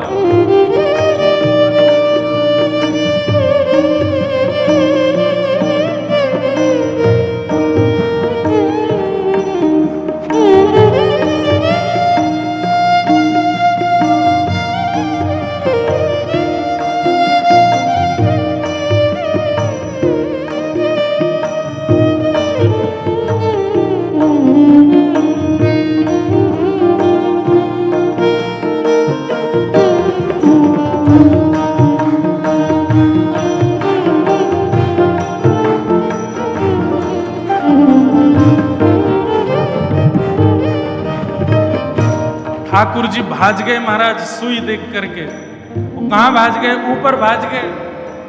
चलनो तो भी इतना जाने ना है, सिद्धीन पर चढ़ चढ़ के ऊपर भाज गए। और नंदरानी यशोदा मैया के यहाँ पलंग के नीचे जाके घुस गए। बोले मैया मेरे कान में सुई लगा देगी। मैया और सब रोहिणी मैया आदि सब ढूंढ रही हैं, लाला तू कहाँ है? ठाकुर जी कह रहे हैं मैं यहां ना आऊं। मैया ढूंढ रही, बोले अच्छा। मैया ने जैसे नीचे जाकर के देखी, लाला तू तो यहीं है। मैया मैं ना हूं, हुआ है, मैं तो कहीं और हूं। मैया ने लाल जी पकड़ लिए। अब लाल जी उतर उतर के भागे, रोवे सो रोवे लाल पड़ गए ठाकुर जी। मैया मेरे कान में छेद लग जाएगी। मैया तू कैसी निर्दयी है जा रही है? अरे मेरे लग जाएगी मैया। अरे लाला कछु ना होगा, ऐसे लगेगी जैसे चेंटी काट गई हो। ठाकुर जी रोने लगे, नहीं मानने, नहीं करवा रहे कर्ण छेदन। सब सामने आकर के खड़े है, बोले लाला देख कर्ण छेदन तो करवाना पड़ेगा, देख सबन के कान छिद रहे हैं। ठाकुर जी तोतली वाणी में बोल रहे हैं, बोले मैया मैं करा लूंगा, लेकिन पहले मुझ को एक वचन दे। बोले कहा ये जितने खड़े हैं सबन के एक एक बार फिरते करवा, यही सुईते एक एक बार फिरते सबन के कान छेद तब करवाऊंगा। मैया बोली लग जाओ रे भैया सब रे। अब सब बोले हमने हमारे तो कान छिदवे का छिदवा में। बोले लाला के सुख के कारण सब करवाओ। और महाराज ठाकुर जी ने मैया की गोद में बैठे बैठे सबरे ब्रजवासी के एक एक बार बढ़ते कान छिदवा दिए। और जब सबके कान छेदन है गए तब ठाकुर जी बोले मैया हाँ अब करवा दे, लेकिन मैया मुंह को गोद में रखियो, मुंह छोड़ मत दियो। ना लाला मैं नहीं छोड़ूंगा। ठाकुर जी को कर्ण छेदन संस्कार है रो। हे सुत के कान छेदत नंदराम, सुत के कान छेद करण सबहिन पहरायो, छेद करण सबहिन मन में अति हर्षानी, मन में अति हर्षानी। हे हंस दीनो तब ब्रजपति प्रभु की, हंस दीनो तब सुनी सुनी तो तरी वाणी, सुनी सुनी तो तरी वाणी। सुनी सुनी तो तरी वाणी, सुत के कान छेदत नंदराम, सुत के कान छेदत, सुत के कान छेदत नंदराम।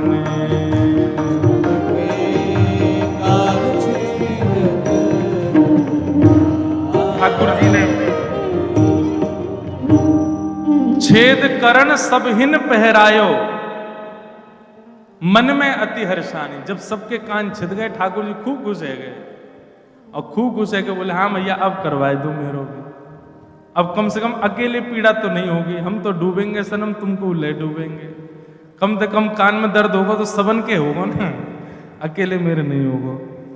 ठाकुर जी की सुंदर ये भाव देख करके हंस दीनो तब ब्रजपति प्रभु के, सुने सुने तोतरी वाणी। नंद बाबा जोर से हंसने लगे लाला की तोतरी वाणी सुन करके, और सब ब्रजवासी आनंद में भर गए। लाला के सुख के कारण सबन ने अपनो कर्ण छेदन करायो, और फिर लाला को कर्ण छेदन संस्कार भयो। बोलो कर्ण छेदन संस्कार की। लाला के नित्य नित्य संस्कार सुंदर सुंदर है रे।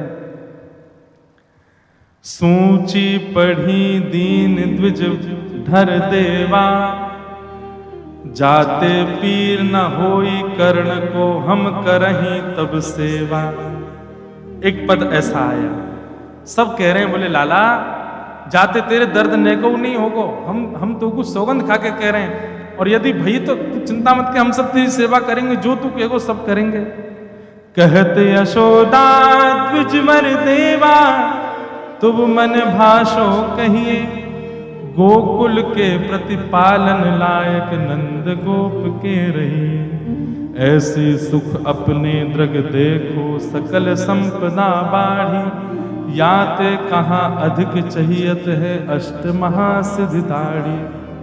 चिरजियो यह नंद लाल तेरो द्विज बर बोले बानी, नंद राय यश जुग जुग बाड़ो परमानंद बखानी। मैया आपके लाला को आज कर्ण छेदन संस्कार भयो, सब ब्राह्मण ने आशीष प्रदान कियो, नित्य नूतन धन बढ़ेगो, आपके लाला को खूब यश बढ़ेगो। हम सब ब्राह्मण मिलकर के आशीष प्रदान कर रहे हैं, आपके लाला को नित्य मंगल होएगो। ठाकुर जी को कर्ण छेदन संस्कार है गयो, नामकरण संस्कार है गयो, जात कर्म संस्कार है गयो, सब संस्कारन की चर्चा अब धीरे धीरे आगे बढ़ रही है। अब लाल जी धीरे धीरे चलनो सीख रहे हैं, बोलनो सीख रहे हैं, उठनो सीख रहे हैं।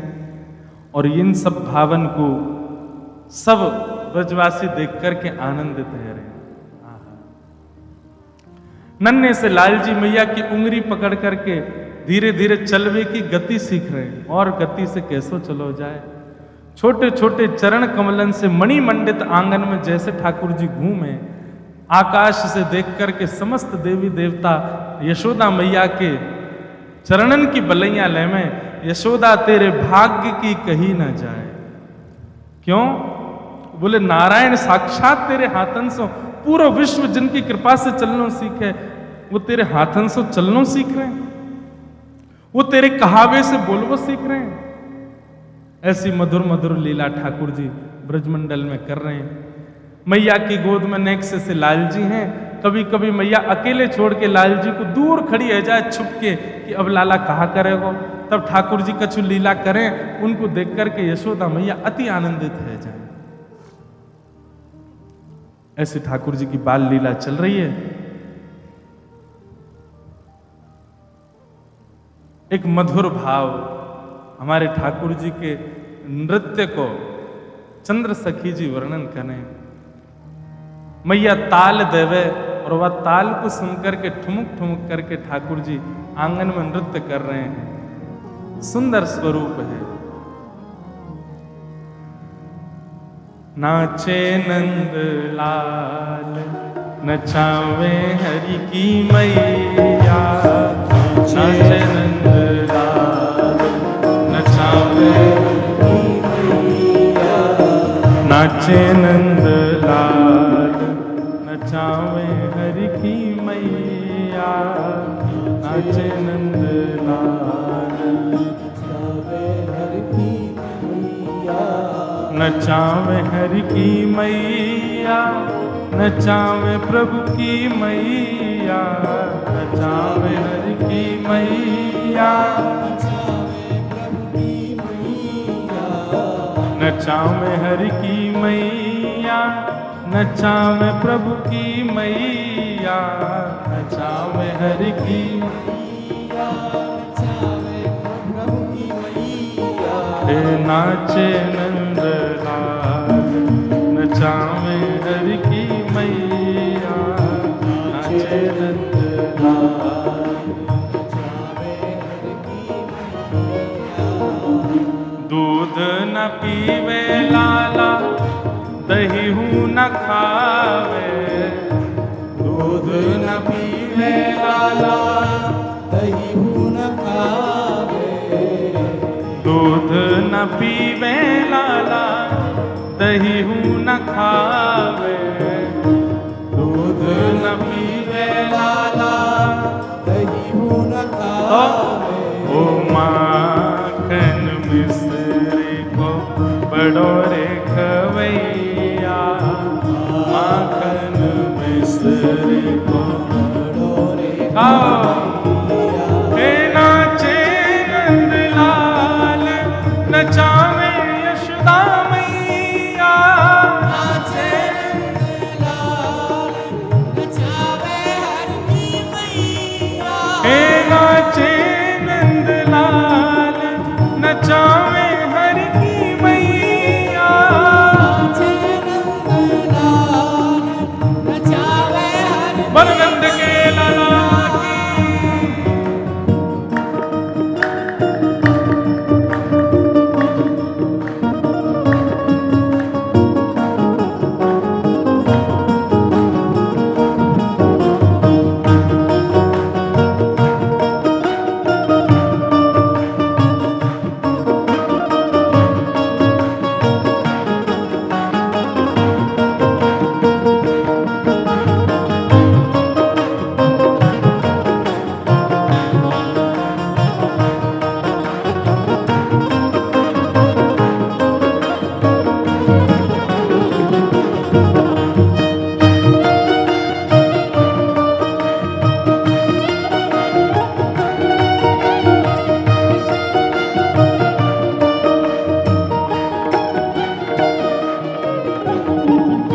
खेल न खेले लाला, खिलौना न खेले, खेल न खेले लाला खिलौना न खेले, खेल न खेले लाला खिलौना न खेले, खेल न खेले लाला खिलौना न खेले। तो फिर वंशी को लाला है बड़ो रे बजैया, वंशी को लाला है बड़ो रे बजैया। नाचे नंदलाल नचावे हर की मैया, नाचे नंदलाल नचावे हर की मैया, हे नाचे नंदलाल नचावे हर की मैया, नाचे नंदलाल नचावे हर की मैया, नचावे हर की मैया, नचावे यशोदा मैया, नचावे हर की मैया, नचावे यशोदा मैया, नचावे हर की मैया, नचावे यशोदा मैया, नचावे हर की मैया, नचावे यशोदा मैया। हे नाचे नंदलाल नचावे हर की मैया, नाचे नंदलाल नचावे हर की मैया, नाचे नंदलाल नचावे हर की मैया। नाचे नंदलाल नचावे हर की मैया।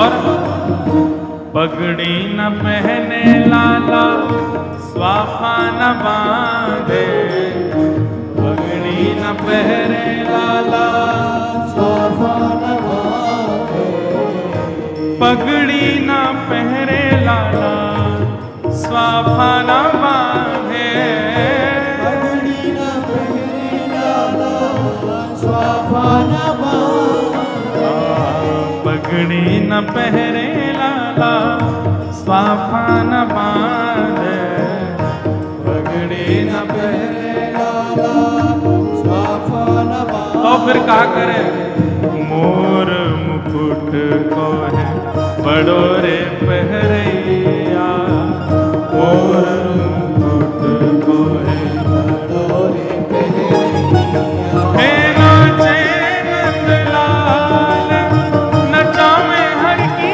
मैया, नाचे नंदलाल नचावे हर की मैया, नाचे नंदलाल नचावे हर की मैया, नाचे नंदलाल नचावे हर की मैया, ओ नाचे नंदलाल नचावे हर की मैया, नाचे नंदलाल नचावे हर की मैया, चंद्र सखी लख बाल कृष्ण छवि, चंद्र सखी लख बाल कृष्ण छवि, चंद्र सखी लख बाल कृष्ण छवि, चंद्र सखी लख बाल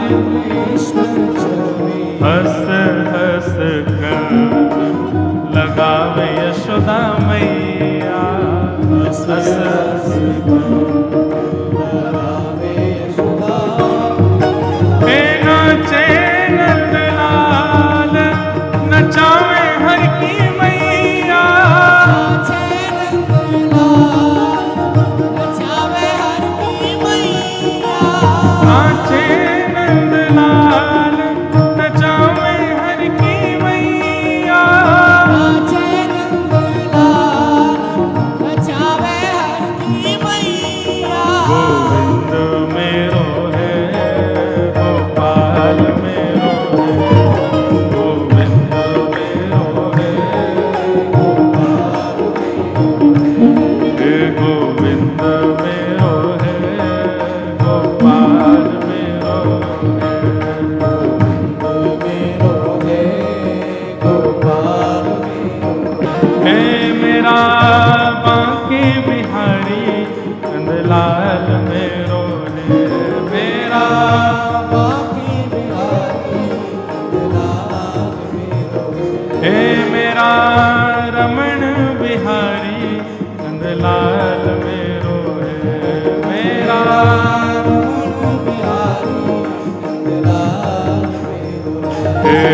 आज स्वयं नाचवो सीख रहो है, नेक नेक ठाकुर जी बोलनो सीख रहे हैं।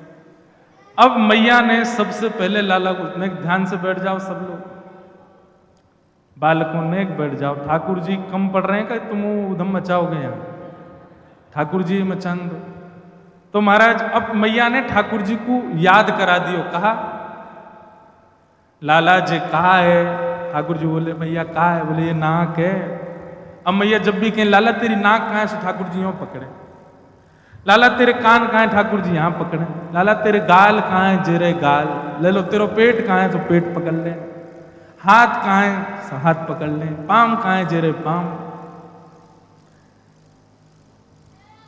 ऐसे ठाकुर जी सब सीख गए, जैसे छोटे छोटे बच्चों को सिखा देते मैया, ऐसे ठाकुर जी भी सीख गए।